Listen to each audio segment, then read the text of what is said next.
Di bawah tembok kastil megah, Duk Ilian berdiri bersama pasukannya, penguasa perbatasan utara, menghadapi pasukan mayat hidup yang sangat besar yang jumlahnya melebihi semua perkiraan dan kabut beracun mengerikan menyebar di udara. Seorang pria berteriak, memanggil sang Duk dan menunjuk sesuatu.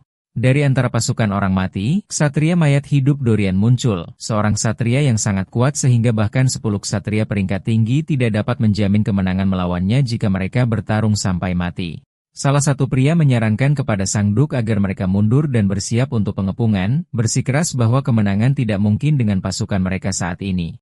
Sang Duk menolak gagasan untuk mundur, menjelaskan bahwa tembok utara telah jatuh, dan jika gerbang kota juga jatuh, negara akan selesai. Saat sang Duk menekankan perlunya menahan mereka hari ini, tidak peduli pengorbanannya, dia tiba-tiba berhenti berbicara, karena terkejut.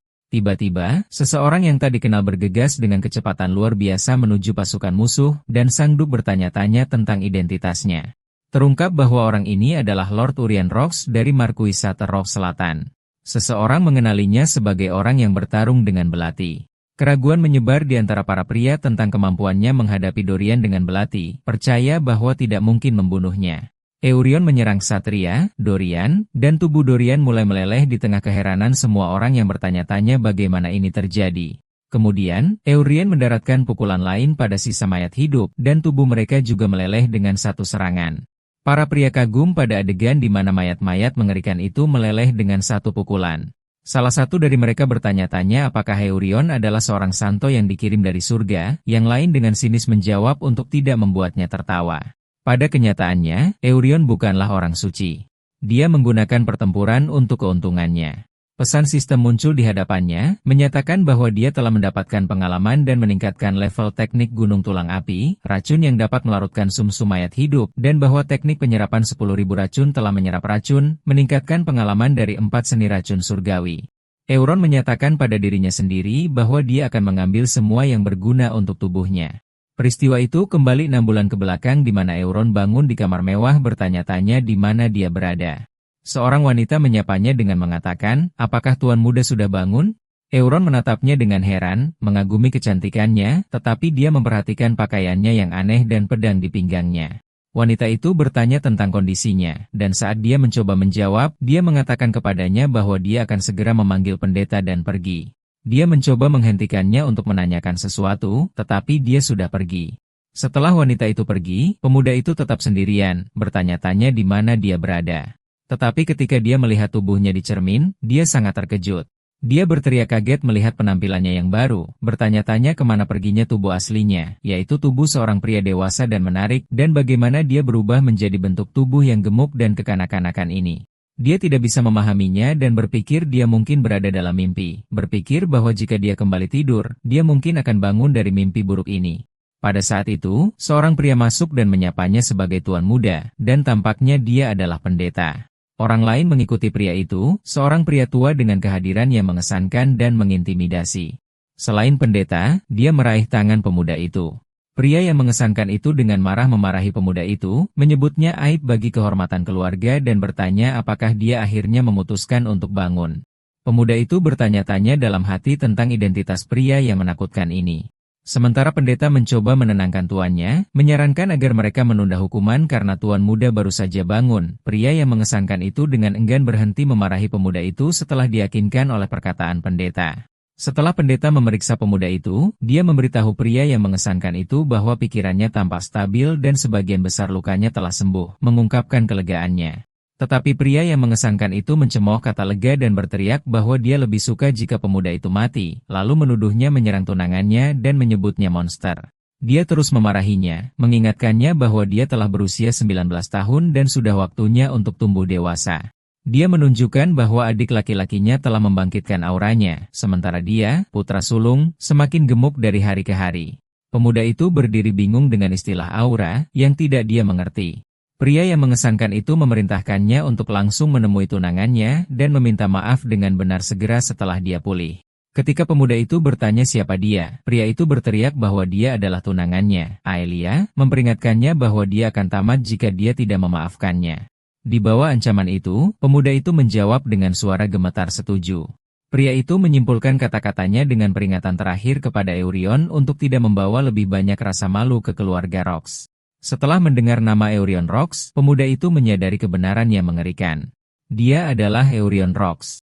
Dan jika dia adalah Eurion, maka pria yang menakutkan ini adalah Marquis Wellington Rox.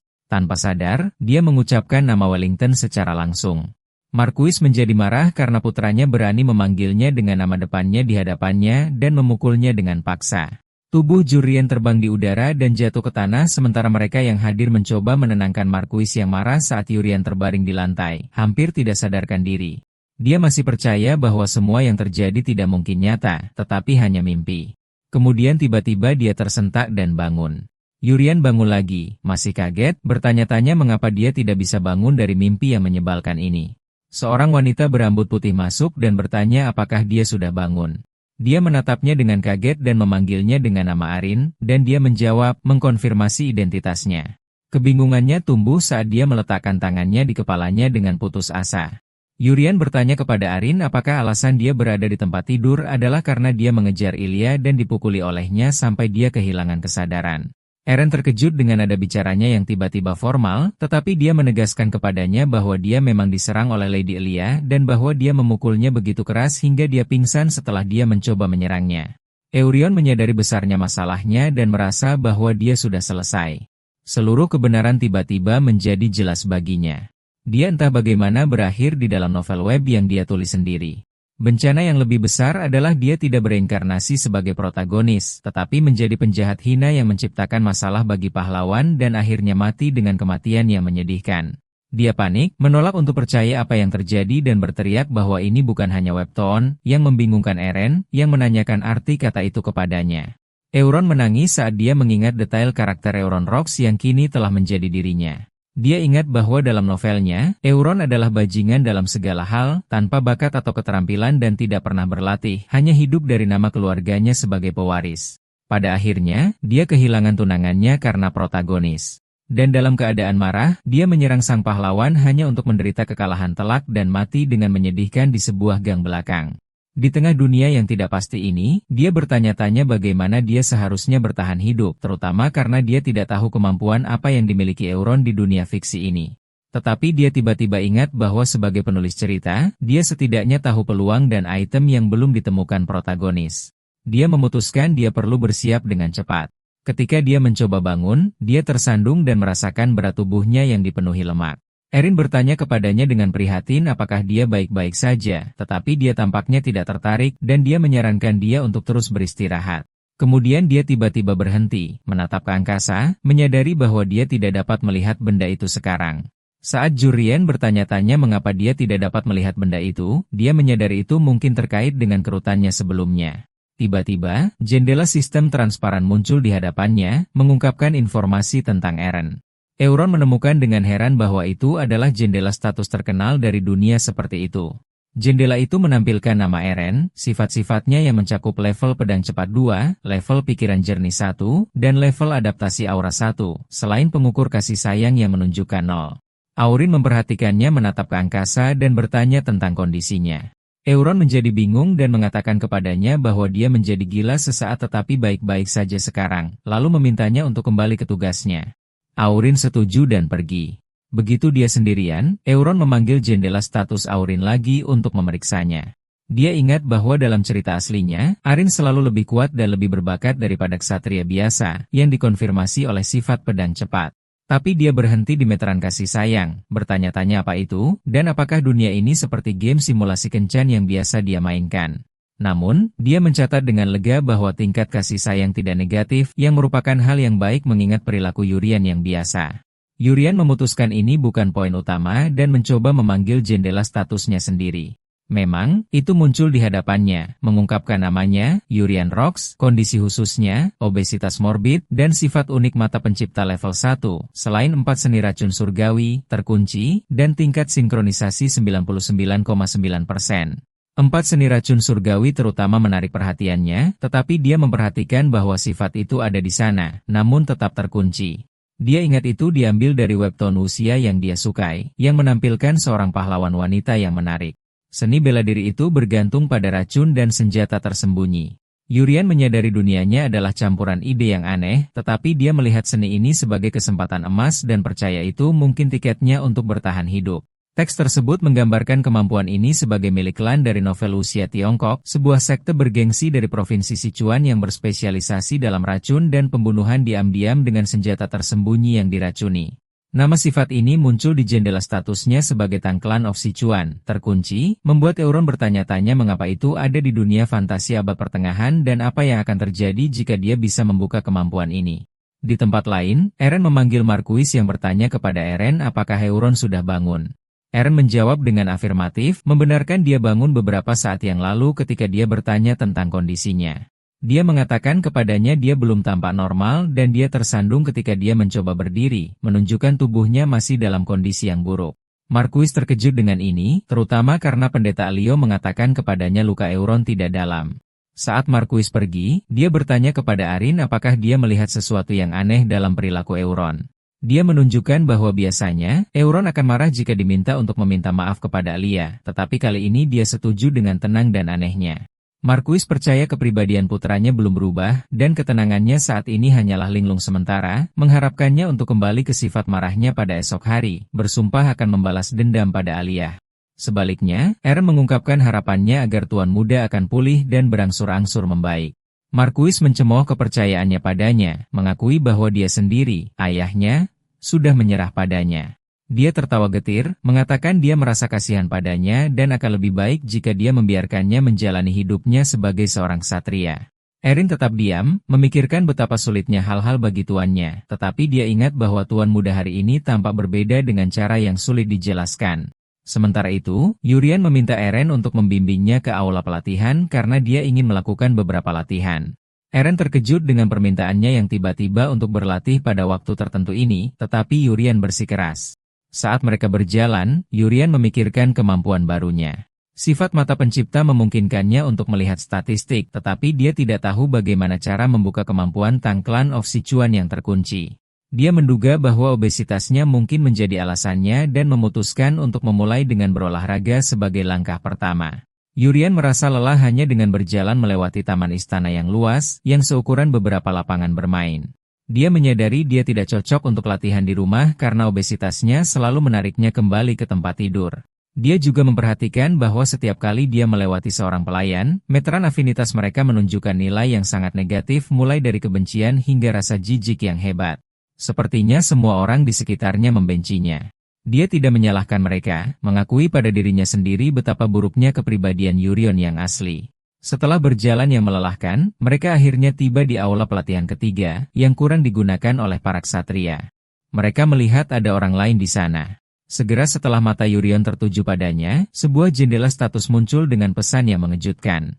Afinitas, -91, keinginan untuk membunuh. Jendela itu mengungkapkan orang ini adalah Rika Olian, yang memiliki sifat pedang cepat level 1. Rika tersenyum sinis dan bertanya kepada Yurian mengapa dia datang ke aula pelatihan, sementara Yurian mengenalinya dengan kaget. Saat Rika tersenyum, dia berkomentar bahwa itu adalah kehormatan besar bahwa Tuan Muda masih mengingatnya. Yurian dengan gugup menjawab bahwa, tentu saja, dia mengingatnya. Yurian dengan cepat menoleh ke Ahren dan berbisik, bertanya padanya apakah sesuatu terjadi antara dia dan pria ini. Arin bertanya dengan heran apakah dia tidak ingat, lalu mengingatkannya tentang kejadian itu. Arin menjelaskan bahwa beberapa tahun yang lalu ketika Marquis memaksanya untuk berlatih, Yurian yang marah memanggil Rika, yang saat itu adalah seorang ksatria pelatihan, dan merusak wajahnya dengan pedang sambil tertawa. Setelah kejadian itu, Marquis berhenti memaksanya untuk berlatih. Euron terkejut dan menyadari pada dirinya sendiri bahwa Euron yang asli benar-benar bajingan yang tidak punya harapan. Euron memutuskan lebih baik untuk kembali dan bertanya kepada Eren apakah ada aula pelatihan lain yang bisa dia gunakan sendiri. Eren mengatakan kepadanya ada aula keempat, tetapi itu jauh dengan fasilitas yang buruk, sebagian besar hanya lapangan kosong. Yurian melihat tempat ini sebagai tempat yang sempurna dan memintanya untuk membawanya ke sana, menyatakan bahwa jika dia akan menurunkan berat badan, dia akan melakukannya dengan benar. Eren setuju dan membawanya ke aula keempat. Segera setelah mereka tiba, Yurian berpikir tentang bagaimana Tang Clan of Sichuan berspesialisasi dalam melempar pisau dan senjata kecil. Dalam upaya untuk membuka kemampuan, dia meraih belati dan melemparkannya dengan paksa, tetapi tidak ada yang terjadi. Dia merasa kecewa karena dia pikir dia akan bisa membuka kemampuan itu. Dia tertawa gugup, mengklaim dia hanya melempar untuk bersenang-senang, dan memutuskan dia harus membangun staminanya terlebih dahulu. Eren menyarankan dia berlari di sekitar aula, tetapi Yurian mengatakan kepadanya dia akan berlatih sendiri dan dia bisa berlatih sesukanya. Lalu dia mulai berlari. Marquis berdiri dengan heran, bertanya-tanya bagaimana Jurien benar-benar datang ke tempat latihan dan mulai berolahraga. Dia merasa aneh dan bertanya-tanya berapa lama antusiasme ini akan berlangsung. 3 minggu kemudian, ternyata Jurien tidak melewatkan 1 hari pun pelatihan selama seluruh periode ini. Dia telah kehilangan banyak berat badan, dan penampilannya telah berubah secara nyata. Marquis mengomentari perubahan ini dengan mengatakan, seperti yang diharapkan dari putraku. Saat Marquis memperhatikan putranya, dia menyadari bahwa tanpa lemak, putranya benar-benar terlihat tampan, dan dia bertanya-tanya apakah dia benar-benar telah dewasa. Di kamarnya, Yurian melihat tubuhnya di cermin, menyadari dia telah kehilangan banyak berat badan, tetapi dia masih khawatir karena sifat kelantang dari Sichuan belum dibuka. Dia memutuskan untuk memberikannya 1 bulan lagi, dan jika tidak ada yang terjadi, dia harus mencuri pertemuan penting yang dimaksudkan untuk protagonis dalam cerita. Pada saat itu, Eren masuk dengan makan malamnya. Sebuah jendela sistem muncul menjelaskan bahwa hidangan itu adalah sup Sharon, hidangan bergizi yang membantu membakar lemak dan membangun otot, dan merupakan kebiasaan dalam keluarga Rox untuk memakannya setelah setiap sesi latihan. Yurian menunjukkan ketidaksenangannya makan sup yang sama lagi, jadi Eren bertanya apakah dia bosan dengan itu. Yurian membenarkan bahwa dia memang bosan memakannya selama 3 minggu berturut-turut. Aurin bertanya kepadanya dengan serius tentang tujuan sebenarnya, apakah dia hanya ingin menurunkan berat badan atau menjadi seorang ksatria. Aurin dengan antusias menyatakan bahwa dia, tentu saja, ingin menjadi seorang ksatria. Aurin kemudian memarahinya, mengingatkannya bahwa bahkan Marquis yang hebat sendiri makan sup Charon setelah latihannya, dan karena itu, sebagai tuan muda, dia harus berhenti mengeluh dan memakannya. Jurien menyerah dan mulai makan, berpikir dalam hati bahwa tradisi ini kuno, tetapi dia akan menahannya karena itu membantunya menurunkan berat badan. Saat makan sup, dia memperhatikan bahwa rasanya sedikit berbeda hari ini. Tiba-tiba, sebuah pesan sistem muncul memberitahunya dia telah menelan racun. Meskipun dia terkejut, pesan lain mengikuti yang menyatakan bahwa dia telah memenuhi syarat untuk membuka kelantang dari Sichuan dan bahwa sifat itu sekarang dibuka, membuatnya dalam keadaan kebingungan. Di tempat lain di istana, Marquis masih memikirkan perubahan putranya. Dia mengakui bahwa putranya telah menjadi tampan setelah menurunkan berat badan dan bertanya-tanya lagi apakah dia benar-benar telah dewasa. Seseorang meminta izin Marquis untuk memasuki ruangan, membawa teh untuknya, dan dia terungkap sebagai istri keduanya, Chana. Dia bertanya kepadanya apa yang sedang dia lihat dengan begitu serius.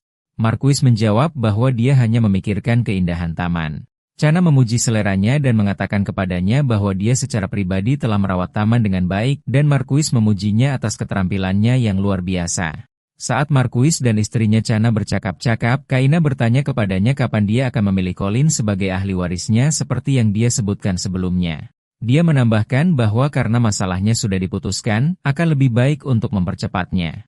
Marquis terkejut dengan pertanyaannya dan mengatakan dengan ragu bahwa mungkin butuh lebih banyak waktu. Kaina keberatan dan mengingatkannya bahwa dia berjanji untuk menunjuk Colin sebagai pewaris bulan ini. Marquis menjelaskan bahwa, seperti yang mungkin sudah dia dengar, Eurian tampaknya sudah sadar akhir-akhir ini. Dan sebagai putra tertua keluarga Rox, jika dia bertahan seperti ini, dia bisa menjadi penerus yang baik. Chana pura-pura setuju, mengatakan dia juga mendengar tentang peningkatan Euron dan bahwa dia khawatir tentang dia, tetapi senang dia akhirnya sadar, mengingat itu pasti melegakan bagi Marquis juga. Marquis tertawa, berkomentar sinis bahwa putranya hanya bangun setelah tunangannya menamparnya. Ketika Kaina bertanya lagi apa yang akan dia lakukan tentang ahli waris, Marquis menjawab bahwa Yurian baru berlatih selama 3 minggu, dan dia lebih suka mengamatinya untuk jangka waktu yang lebih lama. Tetapi dia berjanji padanya bahwa jika Euron kembali ke cara lamanya, dia akan segera memberikan gelar ahli waris kepada putra pertama mereka, Colin. Kaina memintanya untuk bergabung dengannya di kamar tidur setelah dia menyelesaikan pekerjaannya. Dan setelah dia pergi, tanda-tanda kemarahan yang hebat muncul di wajahnya saat dia diam-diam bersumpah untuk membalas dendam pada Yurian. Sementara itu, Yurian masih terkejut dengan terbukanya sifat klan Tang dari Sichuan. Karena keluarga Tang Sichuan berspesialisasi dalam racun, dia menyadari kondisi untuk membukanya adalah dengan menelan racun, yang menurutnya menggelikan. Dia mengingat jendela informasi untuk sup Sharon dan menemukan dia dapat menggulir ke bawah untuk melihat lebih banyak detail. Informasi tambahan mengungkapkan pembaruan basis data mengenai ramuan Hanyang dengan sifat kelumpuhan. Ramuan ini terutama tanaman obat tetapi mengandung racun yang sangat ringan. Tidak berbahaya bagi orang dewasa dalam jumlah kecil. Tetapi jika menumpuk di dalam tubuh, perlahan-lahan melumpuhkan tubuh sampai mati. Eren menyentaknya dari linglung dengan bertanya mengapa dia berhenti makan. Euron sadar dan mulai makan dengan cepat. Sambil makan, dia berpikir tentang siapa yang memasukkan racun ke dalam makanannya. Dia ingat bahwa dalam cerita aslinya, putra kedua, Colin, seharusnya ditunjuk sebagai pewaris sekitar waktu ini. Dia menyimpulkan bahwa alasan penundaannya adalah karena dia mulai berlatih, dan oleh karena itu orang yang meracuninya kemungkinan berasal dari pihak itu. Jendela sistem lain muncul memberitahunya bahwa dia telah memenuhi syarat untuk membuka racun kelumpuhan lemah. Setelah dia menyelesaikan seluruh makanannya, dia memberitahu Arin dengan senyum aneh bahwa sup itu sangat lezat sehingga membuatnya menangis. Dia kemudian memintanya untuk meninggalkannya sendiri untuk sementara waktu. Arin setuju, mengucapkan selamat malam, dan pergi. Begitu dia sendirian, Yurian memanggil jendela statusnya untuk memeriksa sifat klan Tang Sichuan yang baru dibuka. Jendela statusnya yang diperbarui muncul, menunjukkan kondisinya sebagai kelebihan berat badan, keracunan ringan, dan nyeri otot ringan. Selain sifat dan tingkat sinkronisasinya, dia menemukan dia dapat fokus pada bagian tertentu dari antarmuka, seperti dalam game realitas virtual, untuk menampilkan detail tambahan. Ketika dia fokus pada sifat klan Tang Sichuan, itu bercabang menjadi 3 kategori, racun, senjata tersembunyi, dan seni bela diri, yang semuanya terkunci. Dia memutuskan untuk memulai dengan memeriksa kategori racun terlebih dahulu. Daftar panjang racun yang tersedia muncul seperti racun kelumpuhan lemah, serum kebenaran, dan asap pembunuh jiwa, semuanya terkunci dan membutuhkan racun tingkat rendah untuk dibuka terlebih dahulu. Ketika dia menggulir ke akhir daftar, dia menemukan racun terakhir yang tersedia adalah level 30 Absolute Hidden. Dia menyadari sistem ini didasarkan pada pembukaan keterampilan secara bertahap berdasarkan level. Untuk membuka racun yang paling sederhana, racun kelumpuhan lemah, dia menemukan dia membutuhkan teknik internal terlebih dahulu. Dia menemukan ini logis karena klan tak menggunakan energi internal untuk mengendalikan racun. Dia kemudian beralih untuk memeriksa kategori seni bela diri untuk mencari teknik internal. Daftar teknik internal dasar yang tersedia untuk dipilih muncul, termasuk seni racun gelap, seni jarum petir, dan 10.000 energi racun suci dengan peringatan bahwa dia hanya dapat memilih satu teknik internal. Sebagai penggemar cerita wuxia, dia merasa pilihannya mudah. Dia ingat bahwa seni racun gelap berfokus pada racun. Seni jarum petir berfokus pada senjata tersembunyi. Sementara 10.000 energi racun suci, meskipun membutuhkan waktu lebih lama untuk dikuasai, memungkinkan untuk mencapai penguasaan dalam racun dan senjata tersembunyi. Dia memilih opsi terakhir, percaya bahwa lebih banyak lebih baik seperti yang selalu terjadi pada protagonis cerita wuxia. Begitu dia memilih 10.000 energi racun suci, dia merasakan mantra teknik itu terukir di benaknya. Dia segera memutuskan untuk mencoba mengalirkan energi, jadi dia melepas bajunya dan duduk dalam posisi meditasi. Dia merasakan aliran aneh di seluruh tubuhnya dan menyadari ini adalah qi atau energi vital. Dia mulai membimbingnya melalui jalur energi yang benar di tubuhnya, dan kemudian menyimpannya di pusat energi dantiannya untuk membangun kekuatan internalnya. Dia menghabiskan sepanjang malam untuk berlatih sampai pagi dan menemukan dengan takjub bahwa novel seni bela diri tidak berbohong tentang bisa berlatih sepanjang malam tanpa tidur. Dia menemukan itu benar-benar benar. Dan terlebih lagi, dia tidak merasa lelah sama sekali. Sebaliknya, dia merasa seluruh tubuhnya dipenuhi dengan energi. Dia juga menemukan bahwa dia sekarang dapat merasakan aliran qi di sekitarnya sampai pada titik di mana dia dapat mengetahui berapa banyak burung di luar jendelanya tanpa melihatnya. Dia merasakan energi padat yang hangat di dantiannya dan menemukan dia sekarang dapat membuka jendela status hanya dengan mengarahkan qi ke kepalanya tanpa membutuhkan cermin, dan jendela itu menunjukkan bahwa 10.000 energi racun sucinya berada di level 1 bintang pada 10%. Setelah menghabiskan malam dengan bermeditasi, Jorian merasakan aura yang familiar di luar pintunya. Eren masuk pada saat itu untuk membangunkannya dan memperhatikan bahwa tempat tidurnya belum disentuh, menyimpulkan dia tidak tidur sepanjang malam. Yurian mengonfirmasi kepadanya bahwa dia belum tidur. Dia menyarankan agar dia beristirahat dan melewatkan pelatihan hari ini, tetapi Yurian dengan antusias menolak, bersikeras bahwa dia merasa sangat baik dan harus berlatih. Eren dengan enggan setuju dan memutuskan untuk menyiapkan sarapan untuknya terlebih dahulu. Setelah menutup pintu di belakangnya, dia bertanya-tanya pada dirinya sendiri kapan tuan muda mulai mendapatkan otot. Kemudian di tempat pelatihan, Yurian mengambil salah satu belati. Dia tiba-tiba terkejut dengan munculnya crosshair di depan matanya, mirip dengan yang ada di video game first-person shooter. Dia memutuskan untuk membidik target dengan tepat dan melemparkan belati dengan paksa. Belati itu mengenai target dengan akurat. Erin terkejut ketika dia melihatnya mengenai target pada percobaan pertama. Jendela sistem muncul mengumumkan pembukaan kategori senjata tersembunyi dari klan Tang Sichuan. Erin yang terkejut bertanya kepadanya apa yang baru saja dia lakukan. Yurian menjawab bahwa dia juga tidak tahu, mengklaim bahwa hasil pelatihannya selama sebulan terakhir mulai terlihat. Yurian menatap Erin yang terpana, memperhatikan ini pertama kalinya dia melihatnya begitu bingung. Dia memutuskan untuk mencoba lagi, berpikir bahwa ketika dia melempar, dia merasakan energi internal yang berapi-api mengalir dari bagian bawah perutnya. Dia melemparkan belati lagi, kali ini dengan kekuatan dan kecepatan yang lebih besar. Belati itu menembus target dan menghancurkannya sepenuhnya. Erin sangat terkejut ketika dia melihat bahwa dia tidak hanya mengenai target dengan akurat, tetapi menghancurkannya sepenuhnya. Euron menyadari bahwa memiliki crosshair ini pada dasarnya adalah ceat. Dia ingat bahwa di kehidupan sebelumnya, dia mahir dalam permainan menembak, sedemikian rupa sehingga dia pernah memenangkan turnamen lokal di sebuah warnet dalam permainan bernama Battle Attack. Saat Erin berdiri terpana, bertanya-tanya apa yang terjadi, Euron bertanya padanya apakah dia merasakan sesuatu yang terpancar darinya. Erin menjawab bahwa dia tidak bisa mengatakan sesuatu yang istimewa kecuali fakta bahwa dia telah kehilangan banyak berat badan sejak kemarin.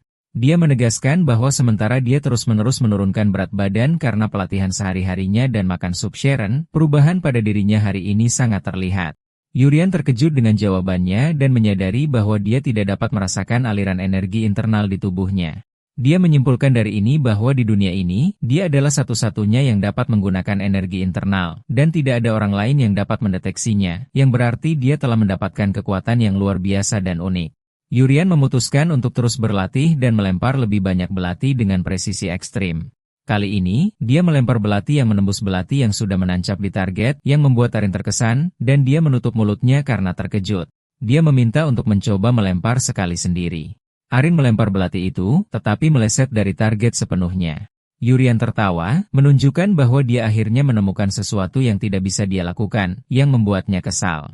Pada saat itu, jendela sistem muncul di hadapan Yurian, mengumumkan selesainya ingatan Sacindonga dan terbukanya keterampilan serangan lurus. Jendela itu menjelaskan bahwa keterampilan ini memungkinkannya untuk melempar dengan kekuatan dan kecepatan yang lebih besar, tidak hanya dengan senjata yang dia ingat, tetapi dengan apapun seperti batu, kayu, atau pedang besi. Yurian seolah itu adalah senjata kesayangannya. Saat Eren masih berusaha memahami mengapa dia gagal, Eren mengambil pedang kayu patah untuk menguji keterampilan barunya. Dia memintanya untuk mundur sedikit. Eren terkejut ketika melihatnya memegang pedang patah, tidak menyadari apa yang akan dia lakukan dengannya. Kemudian Euron merasakan aliran energi internal yang besar dari dantian ke lengannya dan melemparkan pedang kayu itu. Pedang patah itu terbang dengan kekuatan besar dan menembus bagian tengah target, menghancurkannya. Eren tertegun dan berteriak, menanyakan tentang kekuatan ini dan apa yang terjadi. Euron menjawab dengan kepura-puraan bahwa dia tidak yakin, dan mungkin itu adalah kekuatan latihan. Eren menolak penjelasan ini, menyadari bahwa apa yang dia lihat adalah mustahil.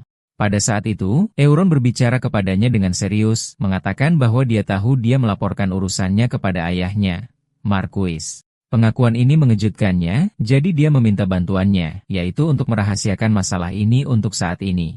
Dia menjelaskan bahwa dia saat ini sedang menguji beberapa hal dan bahwa dia akan menjelaskan semuanya kepadanya sendiri nanti, memintanya untuk menunggu sampai saat itu. Arin menyetujui permintaannya. Setelah hari pelatihan berakhir, Eurian mengamati salah satu koki bernama Pero saat dia pergi. Eurian menggunakan kemampuan mata pencipta untuk memeriksanya, dan jendela status muncul mengungkapkan bahwa Pero memiliki ciri-ciri sentuhan beracun tingkat 1 dan gerakan gesit tingkat 1, dan tingkat afinitasnya dengannya adalah netral. Euron menyadari bahwa sifat sentuhan beracun adalah apa yang memungkinkan Pero memasukkan racun ke dalam makanan dan menegaskan bahwa dia adalah orang yang meracuninya. Euron memutuskan bahwa ini adalah waktu untuk ujian sebenarnya. Dia memfokuskan energinya dan melepaskan racun kelumpuhan yang baru-baru ini dia pelajari. Pada Pero dari kejauhan, Pero segera diracuni dan jatuh ke tanah. Tidak dapat bergerak, Euron merayakan keberhasilannya dan melihat penghitung waktu muncul di atas Pero, yang menunjukkan efek kelumpuhan akan berlangsung selama 1 jam. Urien membawa Pero yang lumpuh dan memindahkannya ke gang terpencil. Saat Perrault secara bertahap mulai sadar kembali, Urien mulai menanyainya. Dia bertanya kepadanya apakah dia tahu siapa dia, mengancamnya, dan mengatakan kepadanya bahwa jika dia ingin hidup, dia harus menjawab dengan jujur. Dia bertanya kepadanya secara langsung apakah dia yang memasukkan racun ke dalam supnya karena Perrault tidak dapat berbicara. Urien menyiapkan sistem sederhana untuk menjawab. Berkedip sekali untuk ya dan 2 kali untuk tidak. Setelah Perrault mengkonfirmasi pemahamannya dengan 1 kedipan mata, Urien mengulangi pertanyaannya tentang apakah dia yang meracuni supnya, dan Perrault berkedip sekali, mengakui kesalahannya. Urien melanjutkan interogasinya, bertanya apakah racun yang digunakan adalah ramuan Hanyang, dan Perrault mengkonfirmasi ini dengan kedipan mata lainnya. Kemudian Euron menanyakan kepadanya pertanyaan terpenting tentang siapa yang memerintahkannya untuk meracuninya, dan apakah Martianes Kaina yang memerintahkannya untuk melakukannya? Euron terkejut ketika Perrault berkedip 2 kali, menyangkal keterlibatan Chana.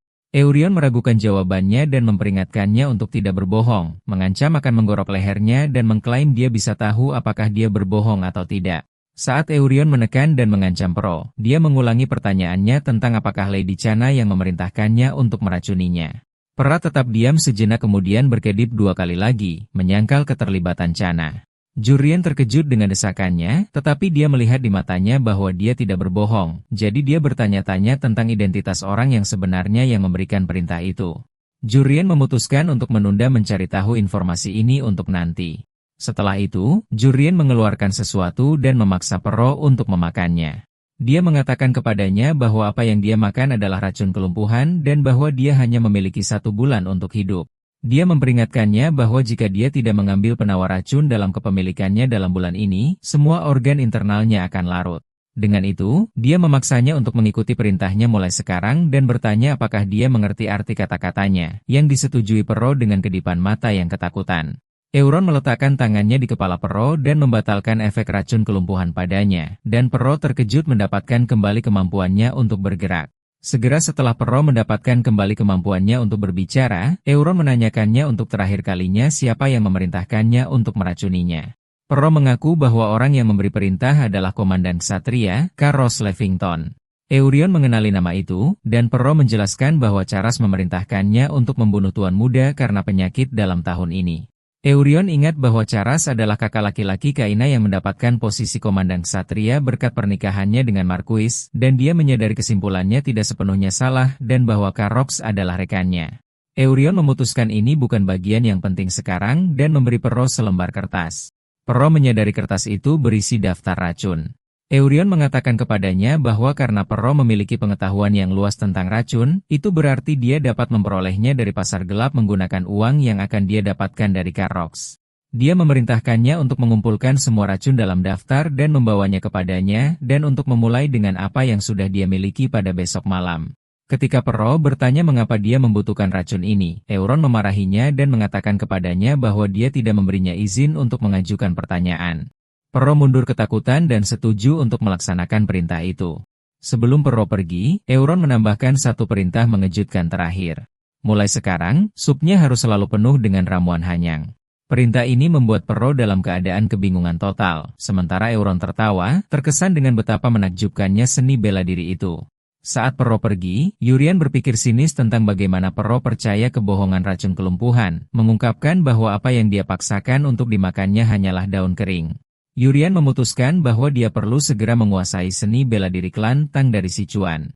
Dia ingat bahwa jika peristiwa berlanjut sesuai dengan pengaturan yang dia tulis dalam ceritanya, peristiwa mengerikan akan segera terjadi di dunia luar. Malam itu, Perrault membawakannya ramuan beracun yang sudah dia miliki. Urien memeriksa ramuan itu dan segera mengenalinya, berkat jendela status yang muncul di hadapannya, dan Perrault terkejut dengan kemampuannya untuk mengidentifikasi racun langka ini. Jurien membual kepadanya bahwa informasi ini adalah masalah sederhana baginya, meskipun pada kenyataannya, dia mendapatkannya dari jendela yang muncul kepadanya. Jurien bertanya kepadanya mengapa dia membawa racun lain jika ramuan Hanyang saja sudah cukup untuk membunuhnya. Peto menjelaskan bahwa efek dari ramuan Hanyang lambat dan resistensi dapat dikembangkan terhadapnya. Tetapi dengan mencampurnya dengan racunnya Krakpa, efeknya menjadi lebih kuat dan lebih tersembunyi. Jurien menyimpulkan bahwa mencampur racun membuat mereka lebih kuat dan lebih tepat. Jurian bertanya kepada Perrault bagaimana dia mempelajari semua ini, dan Perrault menjawab bahwa ketika dia berusia 8 tahun, dia dijual kepada keluarga Levington dan dilatih di bawah seorang ahli racun di sana.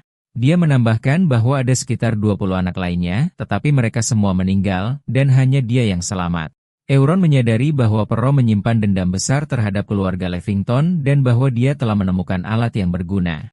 Euron memuji Perrault karena melakukan pekerjaan dengan baik kemudian mengizinkannya untuk pergi.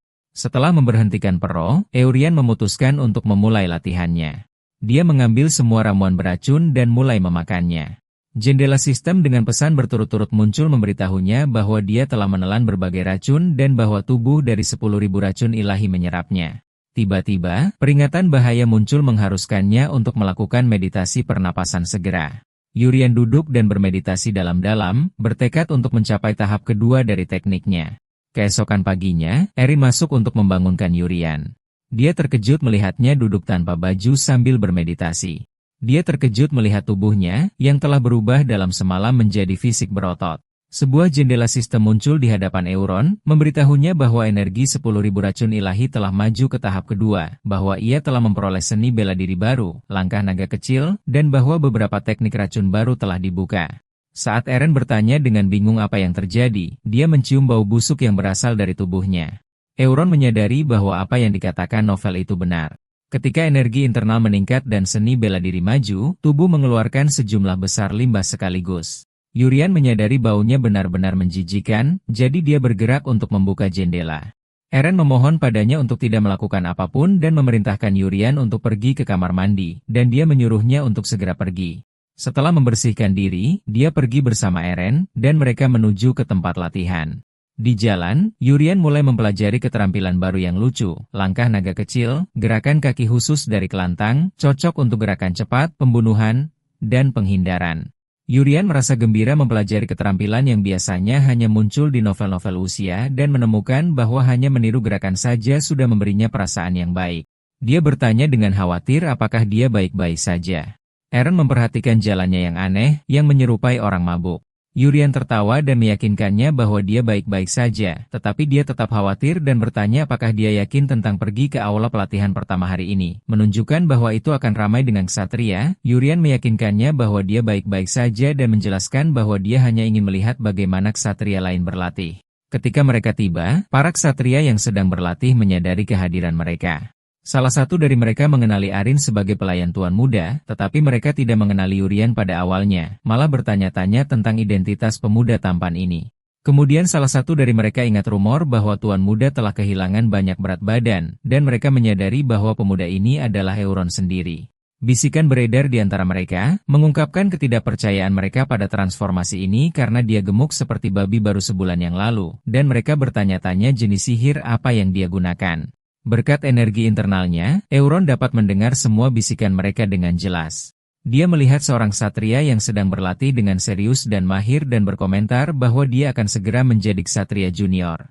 Eren mengatakan kepadanya bahwa ini adalah sikap pedang dasar keluarga Rox dan menyarankannya untuk menonton pada saat itu. Euron menyadari bahwa ksatria ini tidak lain adalah Chariot, salah satu karakter utama dalam novelnya dan sekutu masa depan protagonis. Euron belum menulis apapun tentang penampilan Chariot sebelum dia bertemu protagonis dan merasa menarik bahwa dia ada di sini selama ini. Dia melihat kehadirannya sebagai kesempatan yang bisa berguna baginya nanti. Euron berbalik ke arah para ksatria yang berbisik tentang dirinya dan menggunakan mata pencipta untuk melihat bahwa tingkat kedekatan mereka berkisar dari permusuhan hingga jijik dan niat membunuh. Euron memutuskan bahwa para ksatria ini akan menjadi tempat pengujian pertamanya. Saat Euron mengamati para ksatria, dia memutuskan untuk memulai dengan menguji racun yang tersisa, racun yang menyebar ke seluruh organ setelah terhirup. Euron memilih salah satu ksatria untuk menjadi orang pertama yang menguji keterampilan itu. Dia mengaktifkan racun yang tersisa. Tiba-tiba, salah satu ksatria jatuh berlutut kesakitan, dan rekan-rekannya berkumpul di sekelilingnya dengan cemas, membuat yang lain menyarankan untuk memanggil seorang pendeta. Ksatria itu berteriak karena rasa sakit yang hebat, tetapi tiba-tiba ksatria itu berdiri karena rasa sakitnya telah hilang sepenuhnya, yang membuat marah rekan-rekannya yang menuduhnya membuang-buang waktu mereka. Setelah keberhasilan percobaan pertamanya, Jurian memutuskan untuk menguji racun lain. Kali ini, dia memilih asap pembunuh jiwa, racun yang menciptakan ilusi yang menyebabkan ketakutan dan kebingungan dalam rentang tertentu. Dia mengaktifkannya saat para ksatria masih berdebat. Salah satu ksatria terkejut ketika dia melihat monster tiba-tiba muncul dan menerkamnya. Para ksatria mulai berteriak ketakutan. Eren terkejut dengan reaksi para ksatria dan tidak mengerti mengapa mereka berteriak. Para ksatria ambruk ke tanah dalam keadaan panik. Sementara Eren berdiri bingung, bertanya-tanya mengapa mereka bertingkah aneh, masing-masing dari mereka melihat monster, iblis, dan kerangka. Para ksatria terjerumus ke dalam keadaan ketakutan mutlak, tidak dapat berpikir atau bertindak. Setelah para ksatria tenang dan sadar, mereka saling memandang dengan bingung, bertanya-tanya apa yang baru saja terjadi. Euron menyadari bahwa melanjutkan tes dapat menyebabkan pertumpahan darah yang nyata dan merasa puas dengan kekuatan racunnya. Yurian memberitahu Eren bahwa mereka harus kembali. Dia memberitahu Eren bahwa tempat itu menjadi terlalu berisik dan dia lebih suka pergi ke aula pelatihan keempat. Dalam perjalanan pulang, seorang pelayan memanggil mereka dan mengatakan kepadanya bahwa dia memiliki seorang pengunjung. Pelayan itu memberitahunya bahwa Lady Ilia Marcus datang untuk menemuinya. Sementara itu, Ilia menunggunya di dalam, bertekad untuk memutuskan pertunangan mereka untuk selamanya kali ini. Ketika Euron memasuki ruangan, Ilia melihatnya dan benar-benar terkejut dengan penampilan barunya, sementara dia menyapanya dengan tenang. Tapi Ilia belum mengenalinya.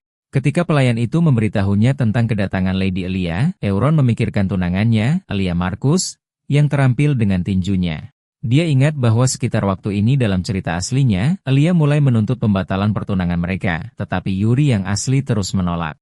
Yuri menghela nafas karena dia tidak punya pilihan selain menghadapinya. Ketika dia bertemu dengannya, Ilia sangat terkejut dengan penampilan barunya sehingga dia tidak mengenalinya dan bertanya siapa dia. Yuri dengan tenang mengatakan kepadanya bahwa itu dia, yang membuatnya semakin bingung. Dia mengatakan kepadanya bahwa dia mendengar rumor bahwa dia kehilangan berat badan karena latihan tetapi mengira itu palsu. Dia bertanya-tanya bagaimana dia bisa berubah begitu banyak dalam waktu kurang dari 2 bulan. Ilia hanya menjawab bahwa dia bekerja keras, dan Ilia terkejut dengan jawabannya. Dia menjelaskan bahwa setelah dipukuli olehnya, dia banyak berpikir dan memutuskan untuk berubah. Ilia meragukan niatnya, berpikir dia mungkin mencoba mencari perkelahian sebagai bentuk balas dendam, yang dengan keras dibantah oleh Yurian. Kemudian secara mengejutkan, dia berlutut di hadapannya mengungkapkan rasa terima kasihnya. Dia mengatakan kepadanya bahwa berkat dia dapat sadar, dan dia dengan tulus meminta maaf atas apa yang terjadi saat itu. Dia menambahkan bahwa jika dia ingin memutuskan pertunangan karena kejadian itu, dia akan menerima keputusannya. Alia benar-benar bingung, bertanya kepadanya siapa dia sebenarnya, yang dia jawab, Euron Rox, mantan berandalan. Euron meminta maaf kepadanya dengan sangat menyesal, dan Alia tercengang dengan perubahannya. Euron berpikir dalam hati bahwa meskipun apa yang terjadi bukanlah kesalahannya, tetapi kesalahan pemilik tubuh aslinya, ada satu alasan yang membuatnya meminta maaf dengan cara ini. Euron menggunakan mata pencipta dan melihat jendela status Alia yang mengungkapkan sifat-sifatnya, kecantikan yang meruntuhkan kerajaan dan Ratu Pedang, dan tingkat preferensinya untuknya adalah -16, kebencian. Euron menyadari bahwa Alia bukan hanya seorang pahlawan wanita biasa. Sifat Ratu Pedang membuatnya terus tumbuh lebih kuat. Dan kemudian dalam cerita, dia menyelamatkan protagonis yang jatuh dan mengalahkan salah satu penjahat utama berkat sifat ini. Oleh karena itu, dia berpikir bahwa bahkan jika mereka memutuskan pertunangan, lebih baik memperbaiki hubungan mereka dan menjadikannya sekutunya. Alia memerintahkannya untuk berdiri dan bertanya apakah dia serius dengan apa yang dia katakan. Euron menegaskan keseriusannya dan bersumpah untuk itu, jadi Alia dengan marah menuntut agar dia mengucapkan sumpah yang sebenarnya. Saat Alia menekannya dengan auranya yang menyesakan, Euron berpikir bahwa adegan ini tampak familiar. Alia mengancamnya bahwa hidupnya mulai sekarang tidak akan sama. Dan jika dia melanggar sumpahnya, dia tidak akan ragu untuk melenyapkannya sendiri. Dia ingat bahwa ini adalah dialog yang sama yang dikatakan Alia kepada protagonis novel asli, bukan kepada Euron. Di bawah tekanan yang kuat, Euron memutuskan untuk menggunakan teknik internalnya, energi 10.000 racun ilahi, untuk dengan mudah menahan aura Alia. Alia sangat terkejut ketika dia merasakan auranya telah ditolak, dan bertanya-tanya bagaimana itu bisa terjadi. Yurian menemukan kesempatan yang sempurna untuk bersumpah bahwa dia tidak akan kembali ke jalan lamanya. Setelah dia tenang, Alia dengan malu-malu mengatakan kepadanya bahwa dia akan mengawasinya dan memperingatkannya bahwa jika dia membuat kesalahan lagi, pertunangan akan diputuskan tanpa syarat. Kemudian dia pergi. Yurian terkejut saat menyadari Alia tidak berniat memutuskan pertunangan. Setelah dia pergi, dia bertemu dengan Marquis, yang bertanya apakah dia sudah membuat keputusan tentang pertunangan. Dia mengatakan kepadanya bahwa dia telah memutuskan untuk tidak memutuskannya. Marquis terkejut dengan tanggapan itu. Ketika Marquis menanyakan alasannya, Alia mengakui bahwa dia sendiri tidak sepenuhnya memahaminya. Dia menjelaskan bahwa dia mendengar rumor tentang perubahannya dan ingin melihatnya sendiri, bertanya-tanya apakah dia telah kembali ke kepribadian yang baik dan lemah seperti di masa kecilnya. Tetapi dia menemukan dia sebagai orang yang sama sekali berbeda, itulah sebabnya dia memutuskan untuk mempercayainya kali ini. Marquis bertanya apakah dia yakin dengan apa yang dia katakan, dan dia menjawab dengan tegas. Dia menambahkan bahwa jika dia kembali menjadi bajingan lagi, dia akan memukulinya sampai mati dengan tangannya sendiri. Marquis tertawa bahagia, mengagumi kepribadiannya yang kuat, dan memintanya untuk menjaga Euron dengan baik. Alia menolak tawaran Marquis untuk tinggal selama beberapa hari, menjelaskan bahwa dia memberitahu ayahnya bahwa dia datang untuk memutuskan pertunangan, jadi situasinya akan canggung. Marquis memintanya untuk menemui Jurien sebelum dia pergi, tetapi dia menolak lagi, mengatakan dia sedang berlatih dan dia tidak ingin mengganggunya. Kemudian, Marquis memanggil Jurien. Dia awalnya bercanda dengannya, berpura-pura tidak mengenalnya. Jurien menjadi cemas, takut ayahnya telah menemukan kebenaran. Kemudian dia tertawa dan mengatakan kepadanya bahwa dia bangga dengan upaya besar yang telah dia lakukan. Marquis bertanya kepadanya apakah dia tahu mengapa dia dipanggil, dan Yurion menjawab bahwa dia yakin sudah waktunya untuk memulai pelatihannya sebagai seorang ksatria. Marquis terkejut dengan kecerdasan putranya dan mengatakan kepadanya bahwa sudah waktunya untuk mempelajari seni pedang keluarga Rox, tetapi Jurien mengatakan kepadanya bahwa dia memiliki hal lain yang ingin dia diskusikan. Marquis terkejut ketika Jurien mengatakan kepadanya bahwa dia ingin mempelajari seni melempar alih-alih ilmu pedang. Jurien dengan tegas menegaskan keputusannya. Marquis sangat menolak. Menggambarkan seni melempar sebagai trik murahan yang digunakan oleh pencuri, dia menambahkan bahwa keterampilan primitif seperti melempar belati bahkan tidak bisa menembus baju besi seorang ksatria, apalagi sisik monster tingkat rendah seperti Burak. Pada saat itu, Jurien mengusulkan taruhan. Apakah dia bisa atau tidak berburu Burak menggunakan belati? Marquis menyebut keras kepala putranya tidak berguna, menegaskan bahwa pedang seorang pejuang membutuhkan aura untuk menghancurkan sisik Burak dan bahwa bahkan jika dia berlatih seni melempar selama 100 tahun, dia tidak akan pernah bisa menembusnya. Jurien bersikeras pada taruhan, menunjukkan bahwa Marquis pasti akan menang dalam kasus itu, jadi dia harus menerima taruhan itu.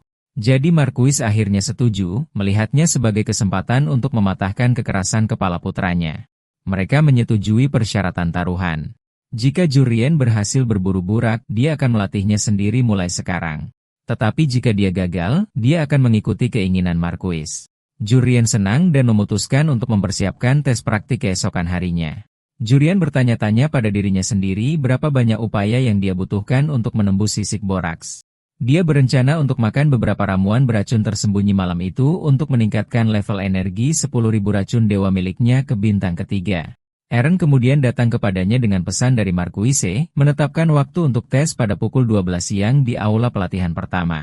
Euron bertanya kepadanya apakah dia tahu detail taruhan, dan dia mengatakan kepadanya seluruh istana tahu dan bahwa semua orang tertawa dan berbicara tentang bagaimana Euron akan membasahi celananya karena ketakutan atau melarikan diri saat melihat Burak. Dia mengatakan kepadanya bahwa dia masih menjadi musuh publik di mata semua orang. Dia bertanya kepadanya apakah orang-orang ini akan datang untuk menonton, dan dia menegaskan bahwa aula akan penuh sesak karena Marquis tidak melarang kehadiran.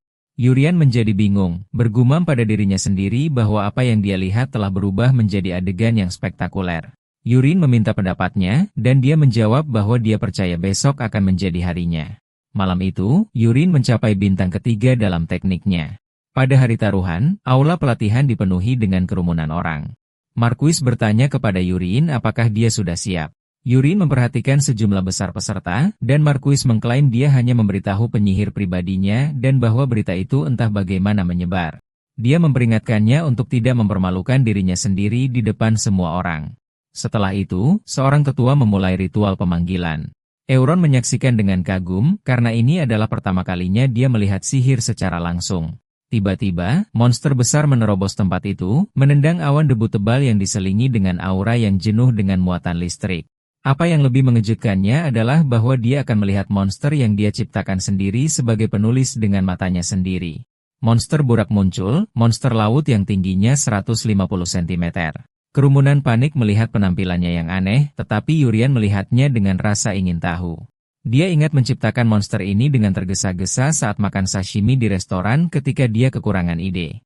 Dia berpikir bahwa jika bukan karena lengan dan kakinya, itu mungkin terlihat sedikit lucu. Tiba-tiba, Burak menyerang, dan kerumunan menjerit, tetapi Marquis mencegah para ksatria untuk campur tangan. Yurian menggerutu bahwa monster itu telah menyergapnya tanpa peringatan sebelumnya.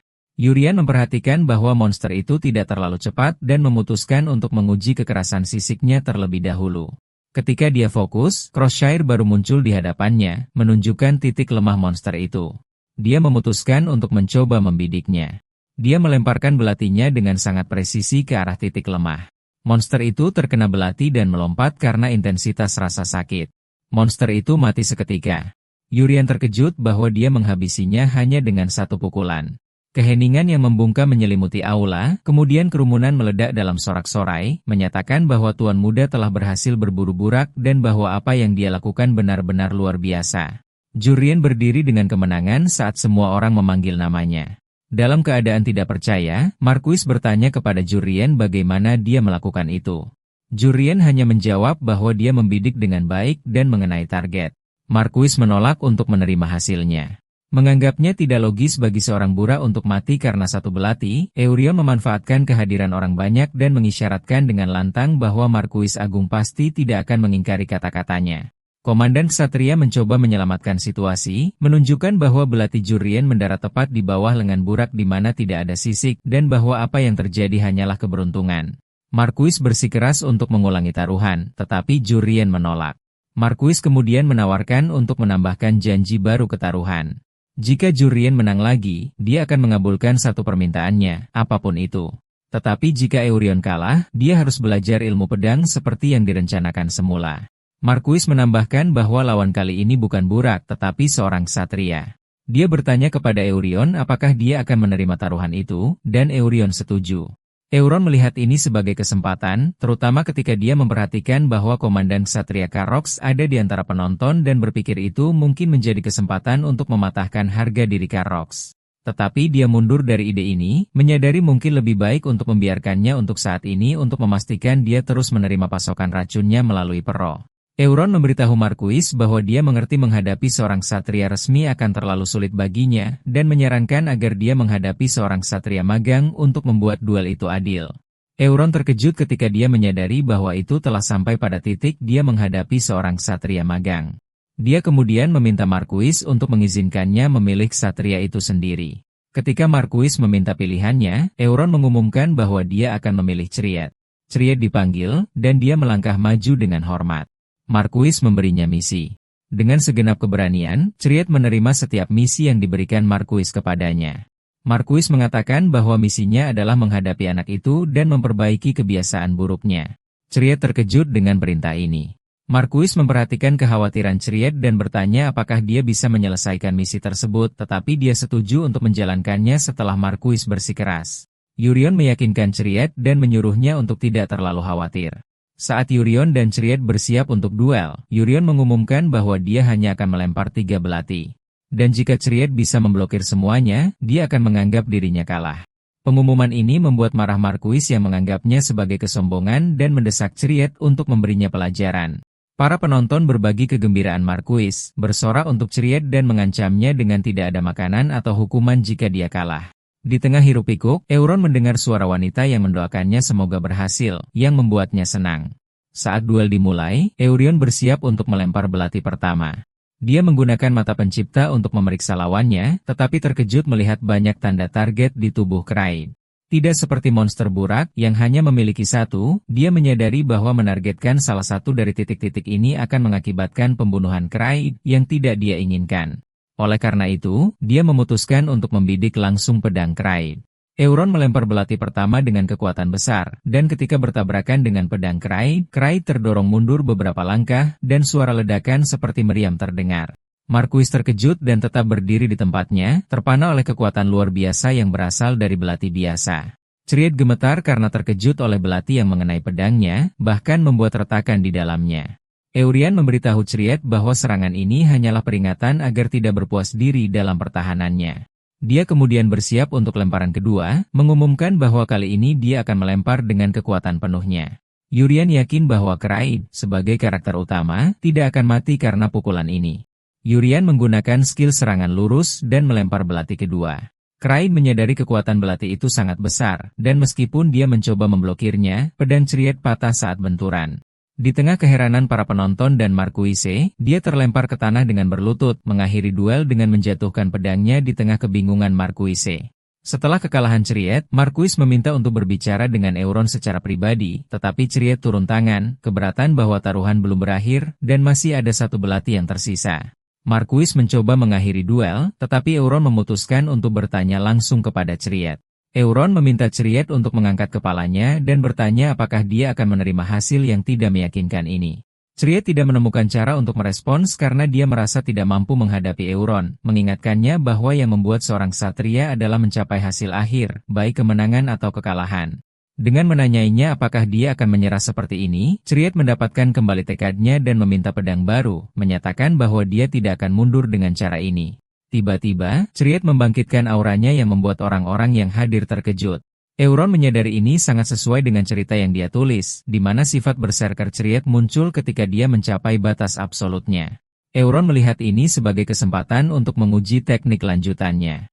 Saat Chariot bersiap dengan aura membaranya, yang setara dengan bakat seorang ksatria berpengalaman, Marquise merasa khawatir tentang Euron, tidak yakin bagaimana dia akan bertindak. Sementara Euron tampak sangat percaya diri, dia meminta Euron untuk melempar belati terakhir. Euron, pada gilirannya, bersiap dan melempar belati menggunakan teknik gunung melengkung, teknik yang membuat belati berputar di jalur yang tidak terduga. Chariot dan Marquise terkejut dengan teknik ini. Chariot merasa marah karena dia pikir Euron sedang bercanda dengannya. Chariot mengayunkan pedangnya dengan sekuat tenaga ke arah belati, tetapi belati itu berubah arah di udara dan menghindari tebasan pedangnya. Chariot terkejut bahwa belati itu telah menancap di bahunya, menyebabkan rasa sakit yang hebat sehingga dia terus berteriak. Para penonton bingung, percaya lemparan itu lambat dan Kraid bereaksi berlebihan. Jurien berpikir bahwa rasa sakit yang dirasakan Kraid pasti sangat besar karena dia menggunakan sejumlah besar energi internal dalam lemparan ini. Sebelum duel dapat berlanjut, Marquis turun tangan, memberitahu Euron bahwa dia telah memenangkan taruhan dan pembicaraan mereka akan terjadi nanti. Setelah duel, Euron mendekati Kraid, yang masih kesakitan, dan meletakkan tangannya padanya menggunakan teknik penyerapan energi internal untuk meredakan rasa sakitnya. Rasa sakitnya tiba-tiba menghilang, dan Chariot berterima kasih kepada Euron dengan hangat dan meminta maaf kepadanya. Chariot mengakui bahwa ketika dia pertama kali melihat belati terbang perlahan, dia pikir Euron mengejeknya, tetapi dia sekarang menyadari itu adalah teknik ilahi yang luar biasa. Chariot menyimpulkan bahwa tidak mungkin mempelajari teknik seperti itu dalam waktu singkat, dan oleh karena itu, Euron telah menyembunyikan keterampilannya selama ini.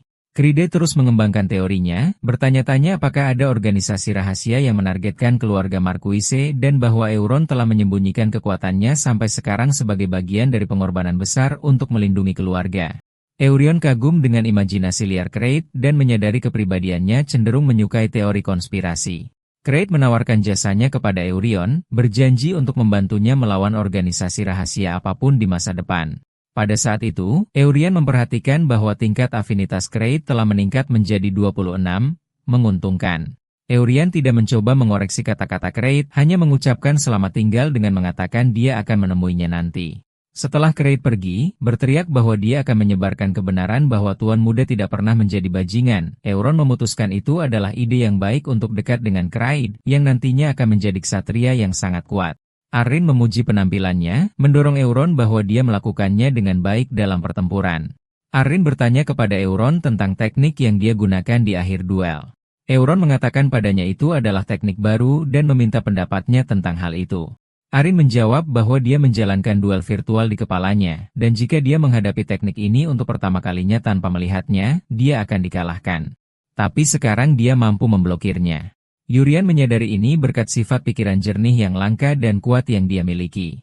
Euron mengingatkannya bahwa dia menerima pendidikan ksatria sejak dia masih muda, dan jika dia tidak menjadi pelayan pribadinya, dia akan menjadi seorang ksatria sekarang.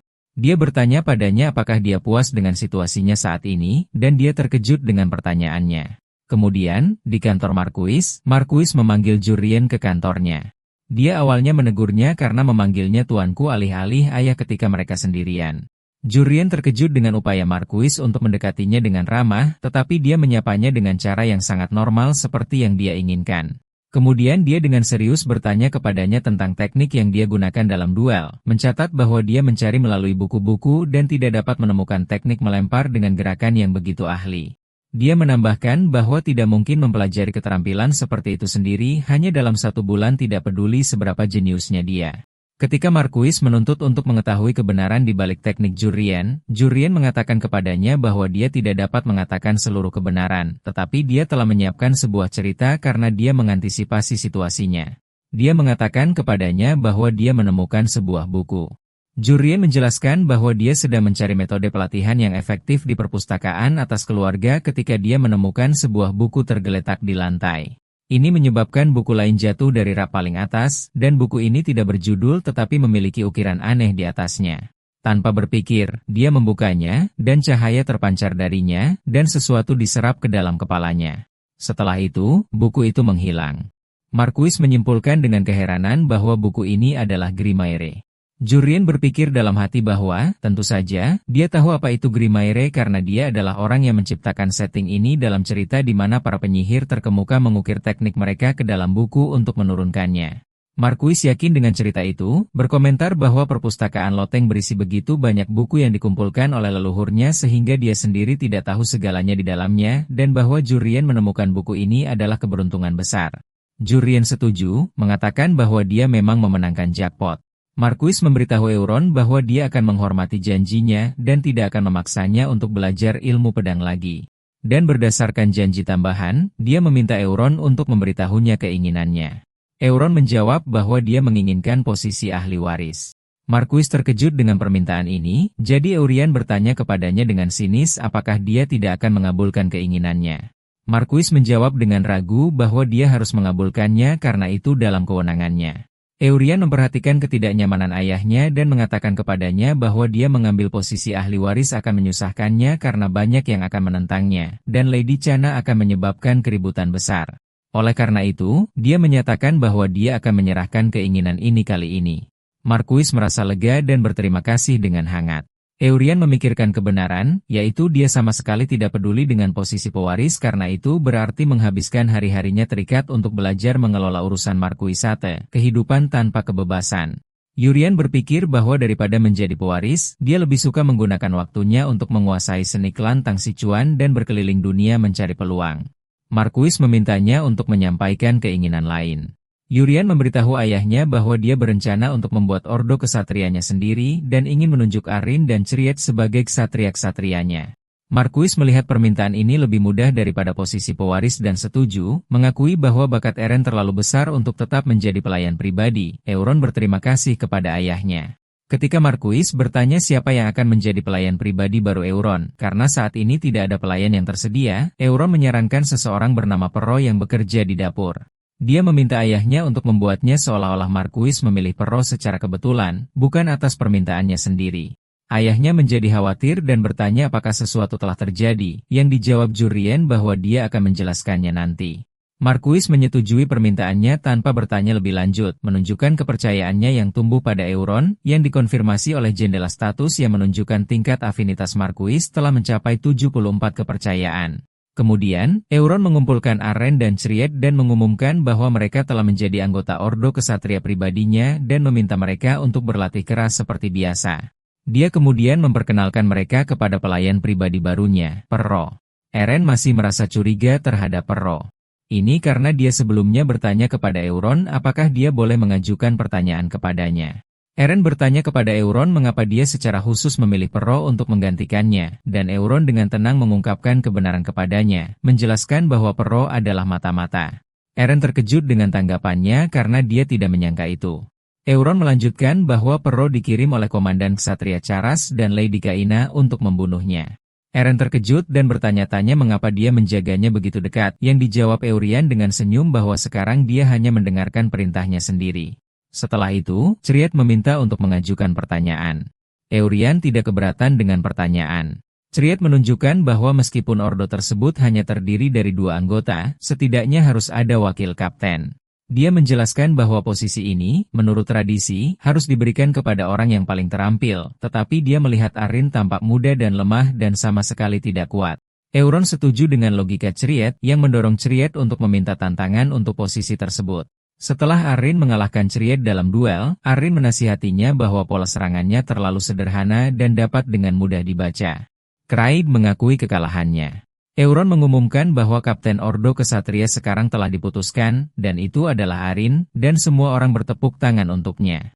Setelah itu, Perro pergi untuk menyiapkan makan malam, dan Euron memutuskan teknik baru Ted. Euron mengamati Perro saat dia berjalan pergi dan merasakan energi vitalnya, Ki.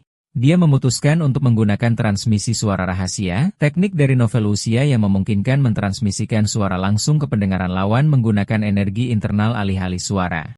Yurian memanggil Perro menggunakan teknik ini, dan Perro panik. Ketika dia mendengar suara itu bergema di kepalanya, Urien mengatakan kepadanya bahwa dia berkomunikasi dengannya melalui telepati.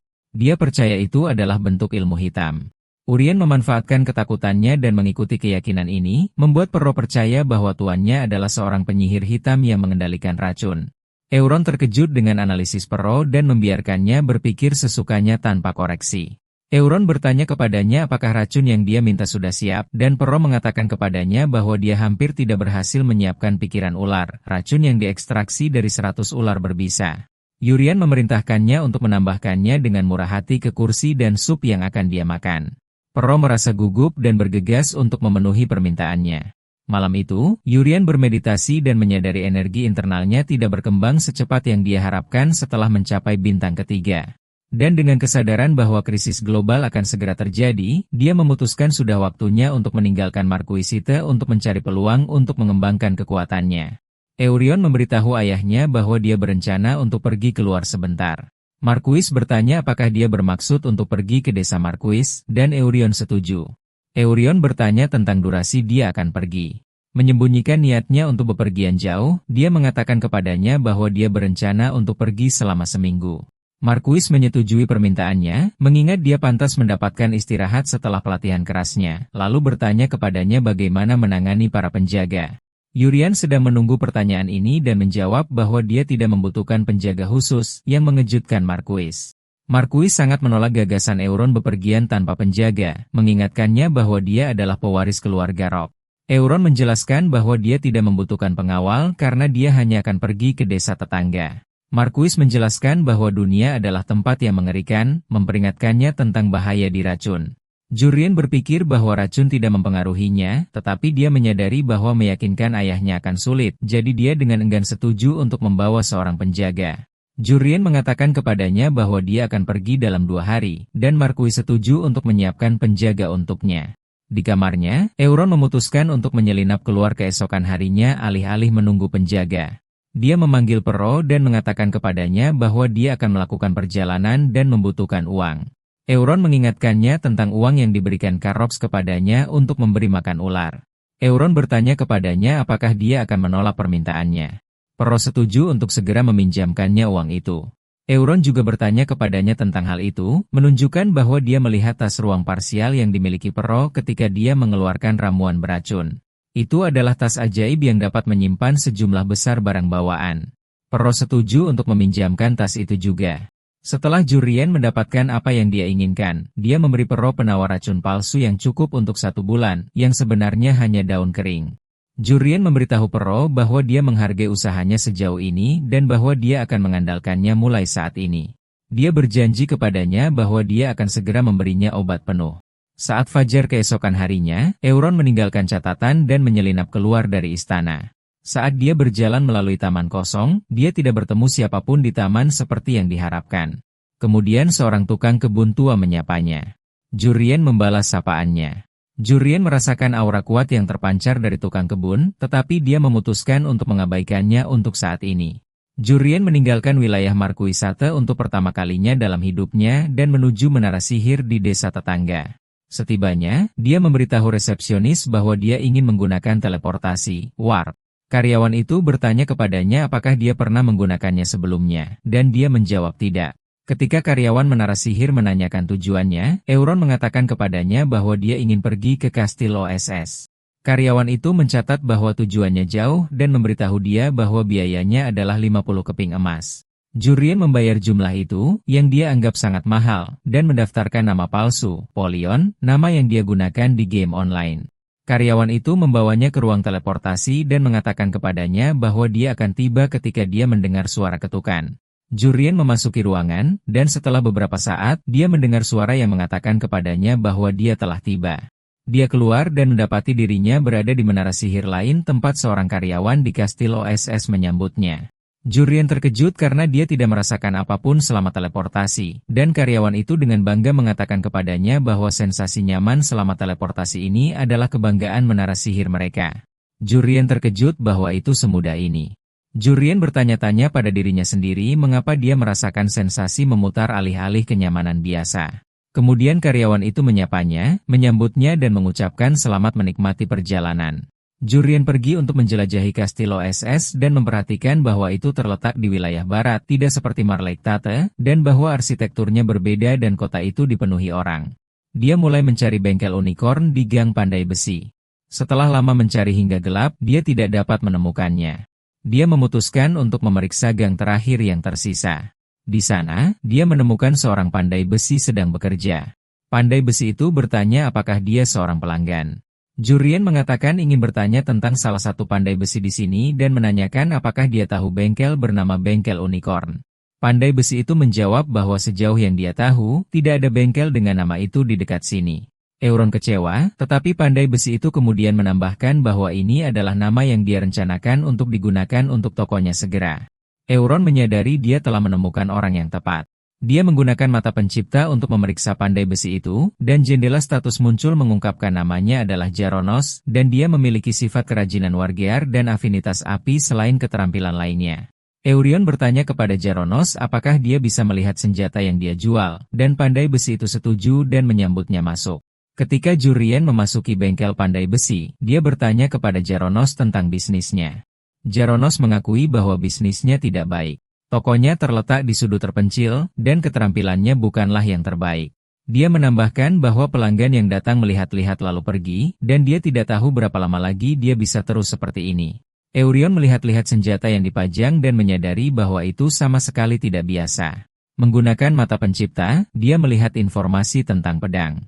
3 pedang roh angin diberkati oleh roh angin silp dan meningkatkan kecepatan serangan, gerakan, dan kelincahan. Ada juga pedang roh api besar yang diberkati oleh salamander roh api, yang meningkatkan kekuatan, stamina, dan daya tahan. Euron bertanya kepada Jaronos apakah dia membuatnya. Jaronos membenarkannya, tetapi menggambarkannya sebagai kegagalan. Dia menjelaskan bahwa pedang menjadi sangat berat setelah dibuat sampai-sampai bahkan orang kuat pun hampir tidak bisa mengangkatnya, itulah sebabnya tidak ada yang membelinya. Euron berpikir dalam hati bahwa ini bukan kegagalan, tetapi pedang itu belum menemukan orang yang layak yang dapat mengeluarkan kekuatan mereka yang sebenarnya. Euron memutuskan untuk membeli pedang-pedang itu, percaya bahwa itu akan sempurna untuk Eren dan Chriet. Tetapi dia menyadari ini bukanlah harta yang benar-benar dia cari. Dia bertanya kepada Jaronos apakah dia memiliki senjata berkarat parah. Jaronos terkejut dengan permintaan itu tetapi menunjukkan kepadanya tumpukan memo yang dia rencanakan untuk dijual sebagai kayu bakar. Euron memeriksa senjata itu, berpikir bahwa semuanya berjalan persis seperti yang dia rencanakan dalam ceritanya, dan menemukan apa yang dia cari. Jaronos mengatakan kepadanya bahwa dia tidak membuat senjata ini, tetapi menemukannya di penyimpanan dan berencana untuk membuangnya. Euron memutuskan untuk mengambil senjata ini juga. Jaronos menawarinya semuanya hanya dengan 2 koin emas. Euron berpikir ini adalah tawar-menawar karena nilai sebenarnya dari senjata ini melebihi 200 koin emas.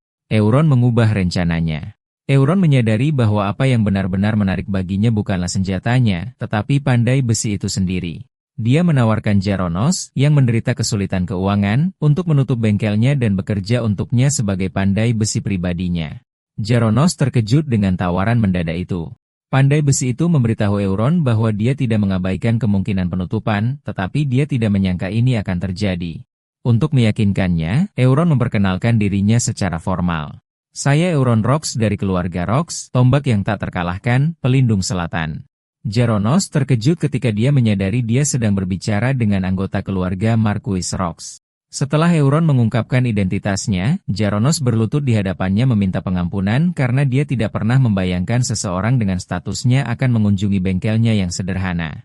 Euron terkejut dengan reaksinya dan memintanya untuk bangkit, tetapi Jaronos bersikeras untuk tetap seperti itu dan menanyakan apa yang dia inginkan. Jadi Yurian dengan enggan setuju. Jaronos bertanya mengapa seseorang seperti Yurian ingin mempekerjakan pandai besi miskin seperti dia, dan Yurian menjawab bahwa itu karena bakat istimewanya. Jaronos menyangkal memiliki bakat apapun, mengatakan dia dimarahi oleh tuannya setiap hari. Jurgen menyadari bahwa pelatihannya bukan hanya ketat. Itu adalah puncak keketatan. Jurgen menjelaskan bahwa dia mengunjungi banyak bengkel pandai besi hari ini, tetapi senjata Jaronos menonjol dari yang lain karena ketulusan yang jelas dalam pembuatannya. Dia memuji ketepatan pekerjaannya, terutama dalam membungkus gagang pedang, yang penting untuk mencegah senjata tergelincir. Euron mengatakan kepadanya bahwa dia percaya dia akan membangkitkan bakat khusus suatu hari nanti. Euron bertanya-tanya pada dirinya sendiri, aku baru saja mengarangnya di tempat. Apakah itu akan berhasil? Jaronos tergerak oleh kata-katanya dan setuju untuk mengikutinya, tetapi dia mencatat bahwa Urien sama sekali berbeda dari rumor yang dia dengar tentang dia sebagai seorang berandalan. Urien memutuskan untuk menunjukkan sesuatu yang menarik kepadanya. Dia mengambil belati berkarat yang dia beli dan mengucapkan kata bangkit. Belati itu berubah menjadi senjata legendaris yang bersinar bernama Agnes, sisa-sisa dari banyak bentuk. Jaronos terkejut sementara Euron berpikir bahwa senjata ini, pedang ego legendaris, seharusnya diperoleh oleh protagonis asli novel. Sebuah jendela sistem muncul menanyakan kepada Euron apakah dia ingin melanjutkan dan membuat kontrak spiritual dengan Agnes, dan dia setuju. Setelah kilatan cahaya, Euron mendengar suara marah di kepalanya bertanya-tanya siapa dia dan bagaimana dia berani membuat kontrak dengannya.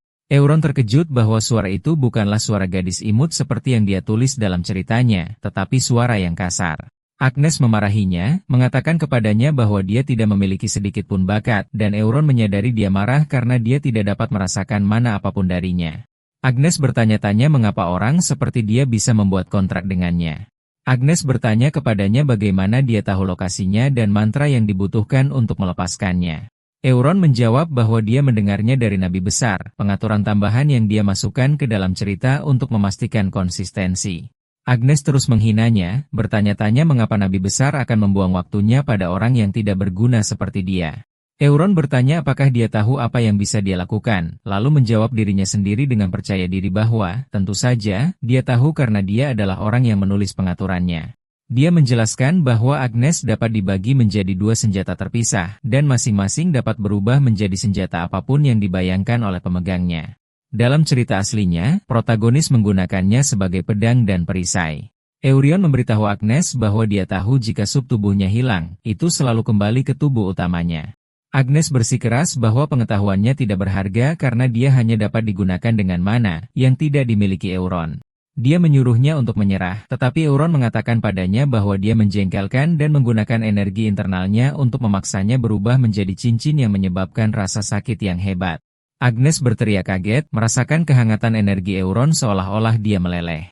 Euron menyadari bahwa seni bela diri dapat menggantikan mana untuk mengaktifkan kemampuan Agnes. Setelah itu, Euron menyelesaikan pengaturannya dengan Jaronos, mengatakan kepadanya bahwa dia akan membutuhkan 2 hari untuk menyelesaikan urusannya.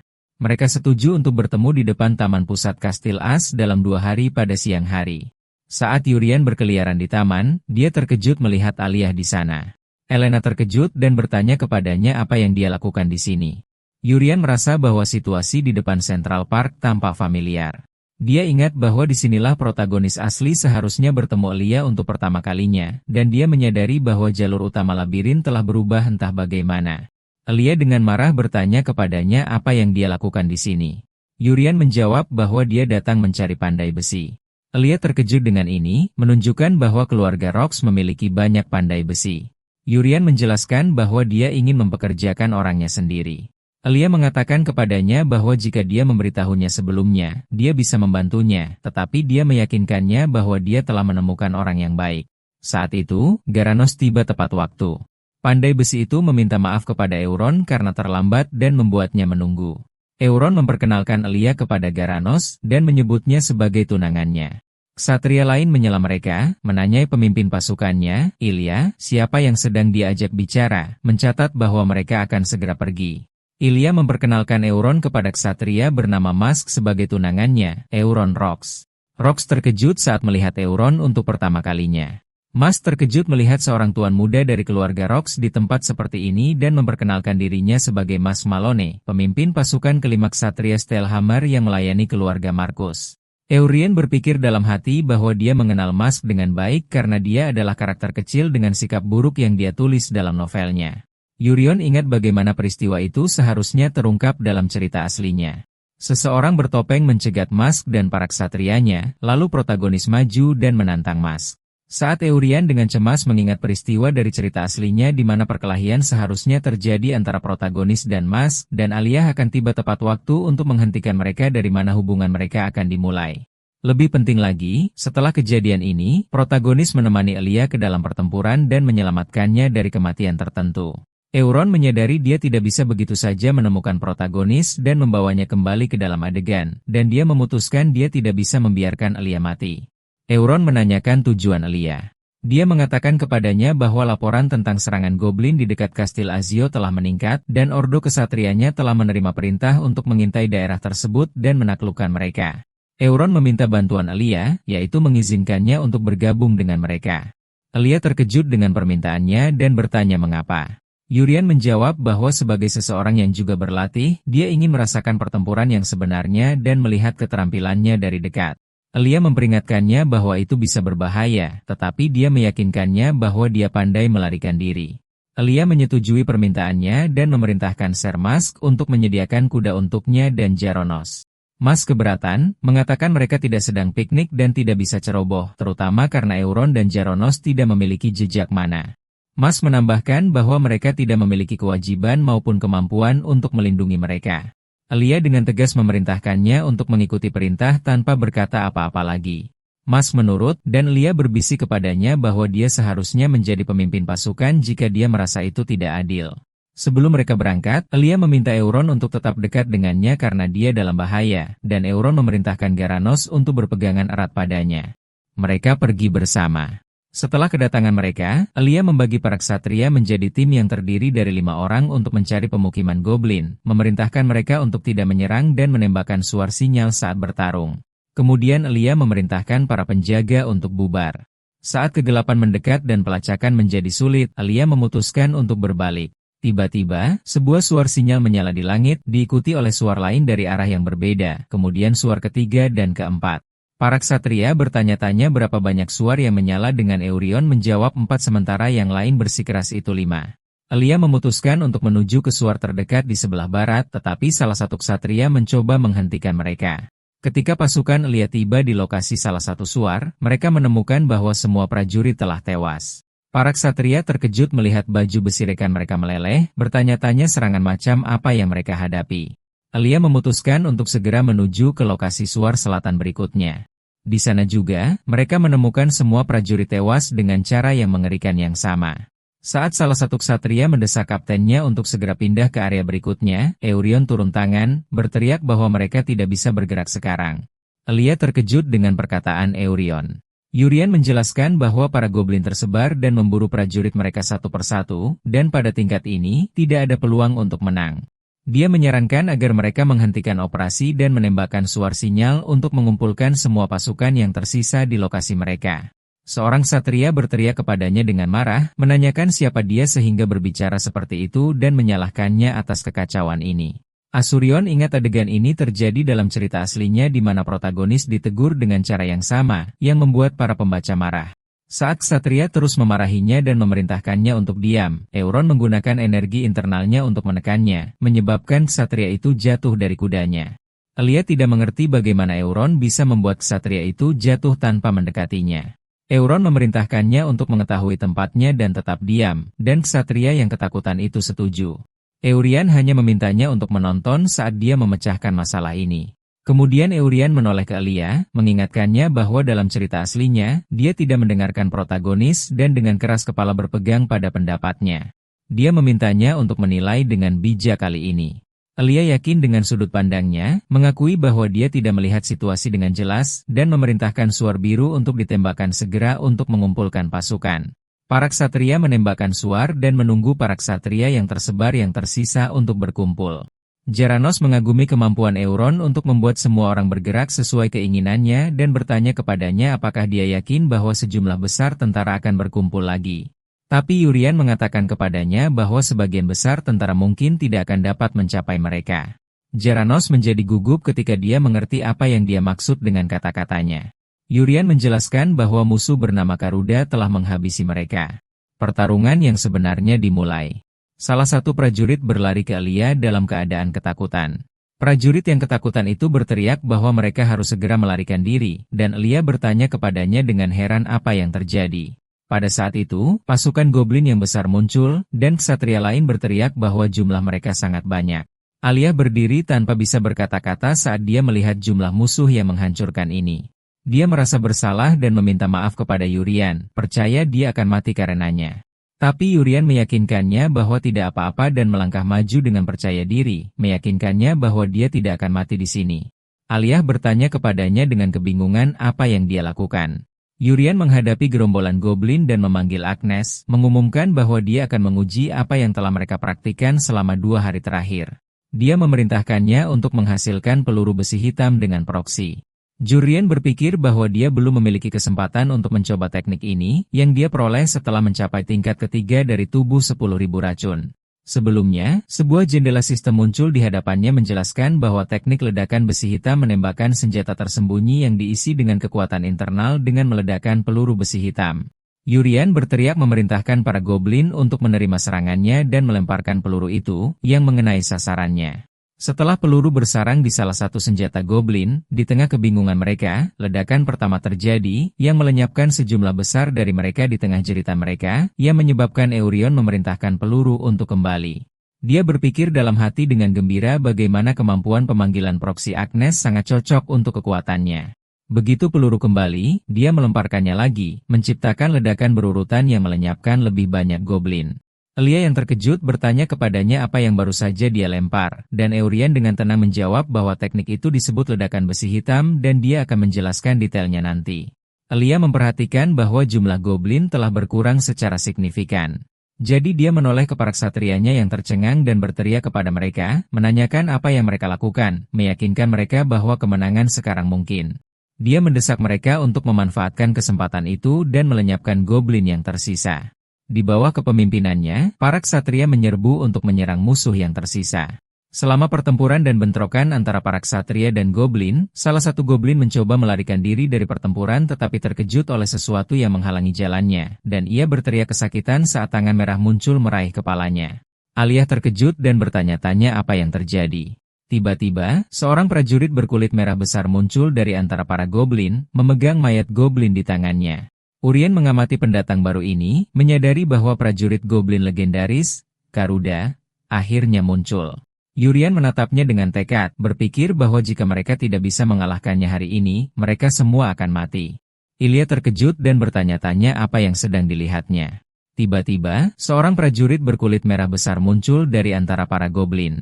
Yurian dengan tenang mengamati pendatang baru ini, menyadari bahwa prajurit goblin legendaris, Garuda, akhirnya muncul. Garuda mengeluarkan raungan keras yang mengguncang tempat itu, dan Alia serta para kesatrianya terpengaruh oleh kekuatan teriakan itu dan mundur beberapa langkah. Garuda meraih senjatanya yang besar dan melompat ke udara, bersiap untuk memberikan pukulan menghancurkan ke arah Alia. Pada saat kritis itu, Alia menyadari dia harus melarikan diri. Namun sebelum dia bisa bergerak, Yurian mendorongnya dengan paksa dan menyelamatkannya pada saat terakhir. Senjata Garuda menghantam tanah menyebabkan kehancuran besar di tempat dia berdiri. Yurian memberitahu Alia bahwa situasinya genting, dan dia melihat dengan kaget mayat rekan-rekannya yang menjadi korban serangan itu.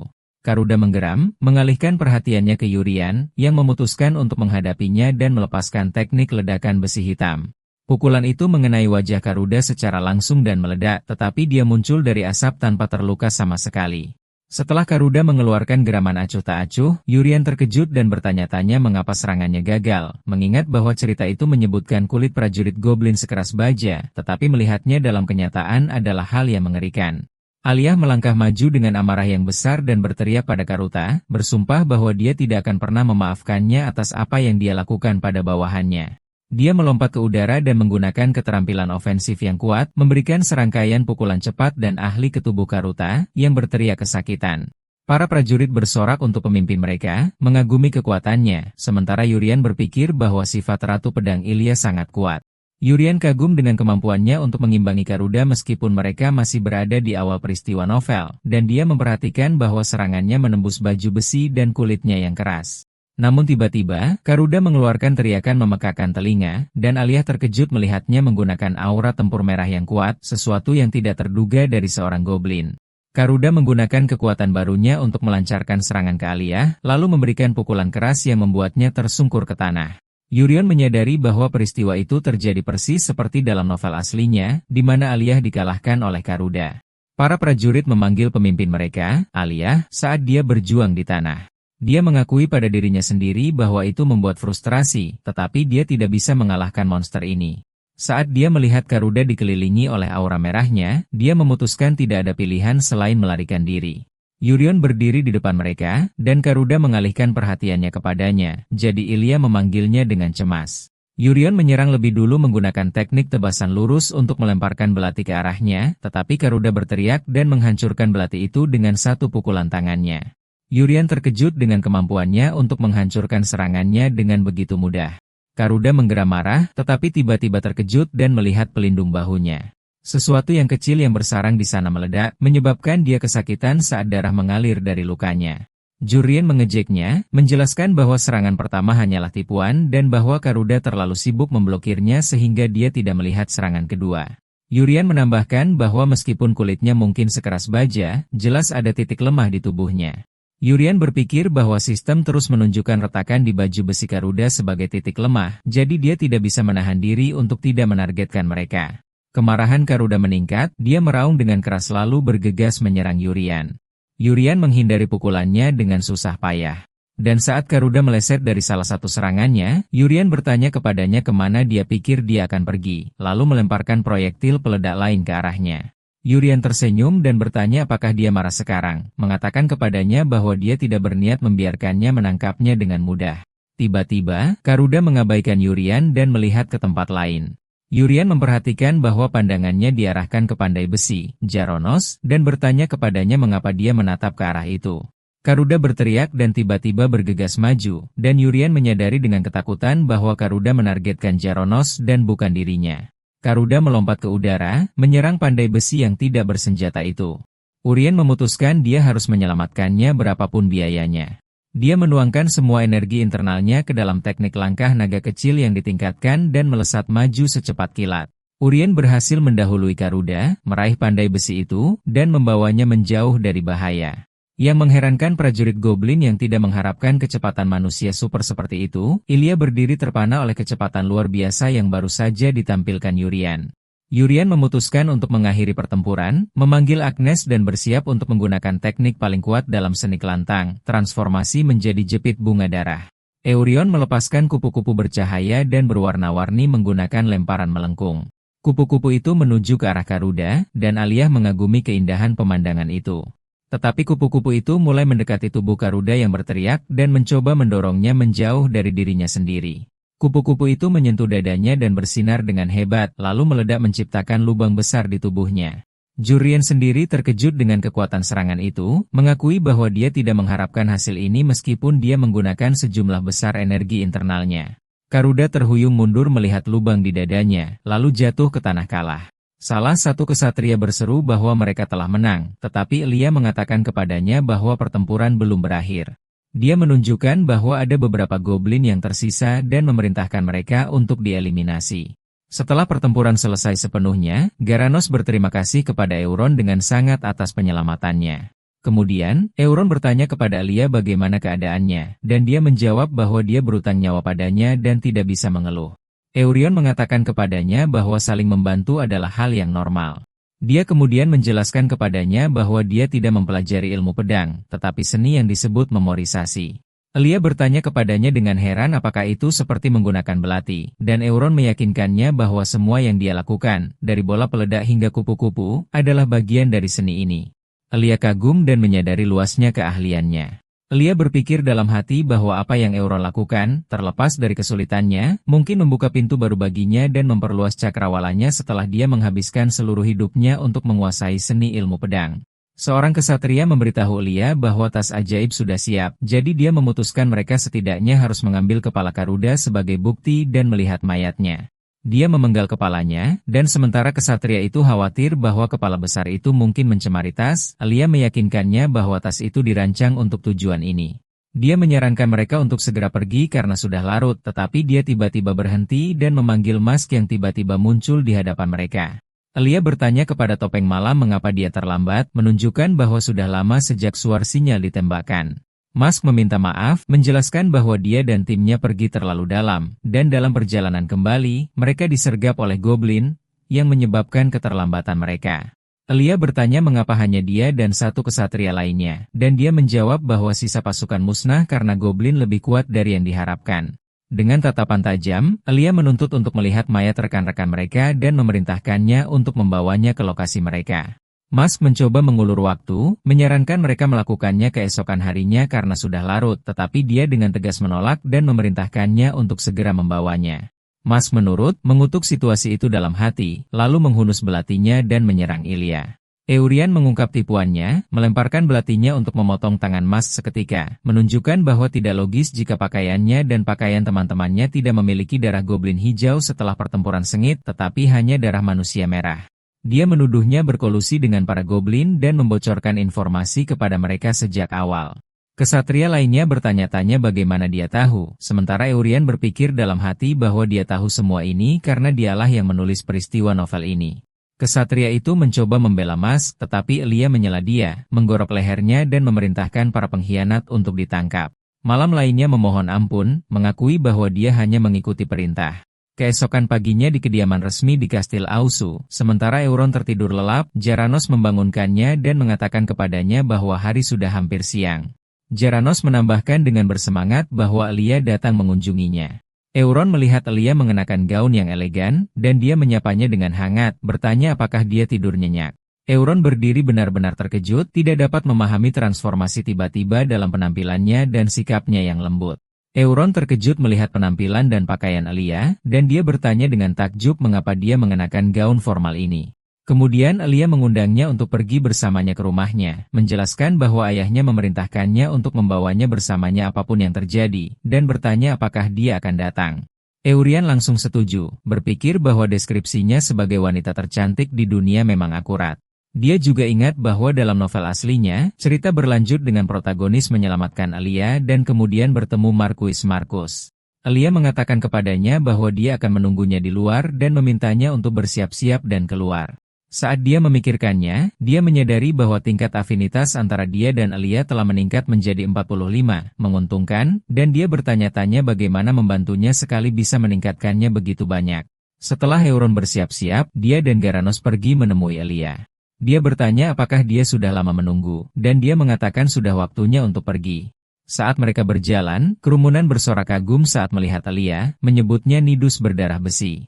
Mereka memujinya karena menghadapi juara goblin sendirian dan bersorak untuk hidupnya. Eurion ingat bahwa gelar kehormatan ini diberikan kepadanya karena dia tidak mundur bahkan ketika dia berada dalam bahaya kematian di tangan juara goblin, seperti yang terjadi dalam novel. Kemudian perhatian orang banyak beralih ke orang di sebelahnya, dan mereka meneriakkan nama, Lord Eurion, penyihir besi, mengungkapkan kekaguman mereka atas ketampanannya dan berterima kasih padanya. Euron terkejut dengan gelar penyihir besi dan menyadari bahwa gelar-gelar ini berasal dari kesaksian para prajurit yang selamat. Mereka pasti melihatnya menggunakan seni besi hitam dan mengira dia adalah penyihir yang menggunakan besi. Elia memanggil Euron dan berterima kasih lagi padanya karena menyelamatkannya 2 kali. Dia dengan rendah hati menjawab bahwa apa yang dia lakukan adalah sesuatu yang akan dilakukan orang lain. Dia kemudian mengatakan kepadanya bahwa pagi itu, dia membawa para prajurit dan kembali ke hutan untuk mengambil mayat rekan-rekan mereka dari medan perang yang mengerikan. Dengan sedih, dia menggambarkan bagaimana melihat mayat-mayat mengerikan prajurit mereka yang tersebar di seluruh hutan membuatnya menyadari bahwa jika dia tidak ada di sana kemarin, dia akan mengalami nasib yang sama. Dengan tatapan bertekad, dia menyatakan bahwa dia akan berlatih lebih keras untuk menjadi lebih kuat dan berdiri di atas semua orang, bersumpah bahwa dia tidak akan pernah dikalahkan lagi. Euron menyadari ini adalah saat dia akan membangkitkan bakat sejatinya dan tumbuh menjadi kekuatan yang layak mendapatkan gelar Ratu Pedang. Salah satu penyihir menjelaskan bahwa rumah keluarga Marcus tidak jauh dari Kastil OSS, tetapi Elia memberitahu Euron bahwa ayahnya telah memanggil para penyihir keluarga sehingga mereka dapat kembali dengan nyaman menggunakan sihir teleportasi. Elia memberitahu para penyihir bahwa mereka sudah siap. Para penyihir mulai mengucapkan mantra, dan dalam sekejap cahaya, Euron dan Garanos mendapati diri mereka berada di tempat yang sama sekali berbeda. Terlihat kaget, Elia mengatakan kepada mereka bahwa mereka telah tiba di perkebunan mereka dan mengundang mereka untuk melangkah maju. Euron merasa sedikit pusing karena teleportasi, menyadari bahwa sensasi pusing yang disebutkan oleh menara sihir itu nyata. Jaronos melihat sekeliling dengan kagum dan bertanya kepada Euron apakah kediamannya sendiri semegah ini, sementara Euron berpikir bahwa dia akhirnya akan diundang untuk makan. Saat Euron bersiap-siap, dia berpikir tentang bagaimana dia hanya makan kursi dan sup setiap hari di rumahnya. Tapi hari ini, dia akhirnya akan makan makanan yang layak untuk seorang bangsawan. Dia memasuki ruang makan mewah tempat Marquis Marcus, yang duduk di kepala meja bersama Alia, menyambutnya. Eurian secara resmi menyapa Marquis, tetapi Marquis menyuruhnya untuk tidak terlalu formal dan mengundangnya untuk duduk. Marquis memulai dengan berterima kasih kepada Eurian, menjelaskan bahwa dia berterima kasih karena dia menyelamatkan nyawa putrinya Alia bahkan sebelum dia menjadi tunangannya. Jurien dengan rendah hati menjawab bahwa apa yang dia lakukan adalah tugasnya.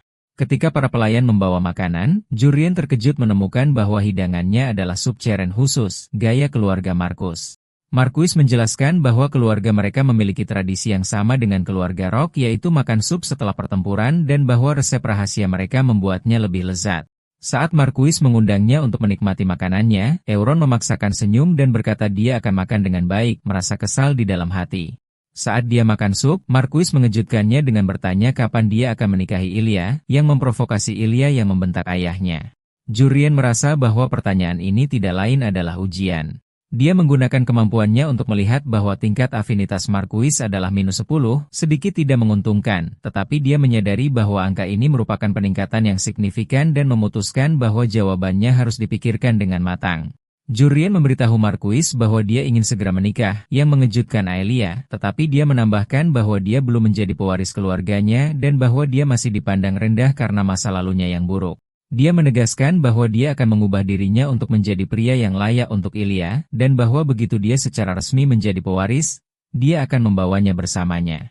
Ilya tersentuh oleh kata-katanya, tetapi Marquis bertanya-tanya tentang kemungkinan mencapai ini, mengingatkannya bahwa adik laki-lakinya dikenal karena kejeniusan mereka dan bertanya apakah dia benar-benar berpikir dia dapat mengalahkan mereka untuk menjadi pewaris. Jurien menjawab dengan keyakinan mutlak bahwa, tentu saja, dia bisa. Marquis tertawa keras, berkomentar bahwa Jurien memang telah banyak berubah seperti yang dia dengar dan mengatakan kepadanya bahwa dia akan mendukungnya. Marquis kemudian menambahkan bahwa sebelum Jurien tiba, dia menerima pesan dari ayahnya, Wellington. Eurion menyadari bahwa berita itu telah sampai ke keluarga Rox melalui sihir komunikasi. Eurion bertanya apa yang dikatakan ayahnya, dan Marquis mengatakan kepadanya bahwa ayahnya memintanya untuk meneleponnya nanti menggunakan sihir komunikasi dan bahwa dia akan membimbingnya ke ruang komunikasi setelah makan malam. Eurion berterima kasih padanya, tetapi wajahnya menunjukkan tanda-tanda kekhawatiran. Saat makan, Eurion memperhatikan bahwa Alia mengerutkan kening, tetapi dia merasa puas karena dia percaya dia telah berhasil membuat kesan yang baik pada ayahnya, Marquis Marcus. Setelah makan malam, di ruang komunikasi, seorang penyihir mulai mengucapkan mantra sihir komunikasi untuk membuka koneksi dengan keluarga Rox. Sebuah bola kristal menyala dan gambar Wellington, ayah Eurion, muncul. Eurion kagum dengan pemandangan itu, yang menurutnya menyerupai proyektor dan panggilan video. Wellington memanggil putranya, dan Jurien menjawab dengan sapaan tegang. Wellington awalnya membentaknya, lalu bertanya dengan khawatir apakah dia terluka, yang disangkal oleh Jurien. Setelah itu, ayahnya dengan serius bertanya kepadanya apakah benar bahwa dia menyelamatkan Alia dan membunuh juara Goblin. Eurion dengan rendah hati menjawab bahwa apa yang terjadi hanyalah keberuntungan. Ayahnya meragukan cerita keberuntungan itu dan mengatakan kepadanya bahwa dia akan mendengarkan detailnya ketika dia kembali ke rumah, lalu bertanya kepadanya kapan dia akan kembali. Eurion mengatakan kepadanya bahwa dia akan kembali dalam waktu sekitar 2 hari. Wellington setuju, tetapi kemudian memerintahkannya bahwa ketika dia kembali, dia harus membawa adik laki-lakinya bersamanya. Jurien terkejut dengan permintaan tak terduga ini.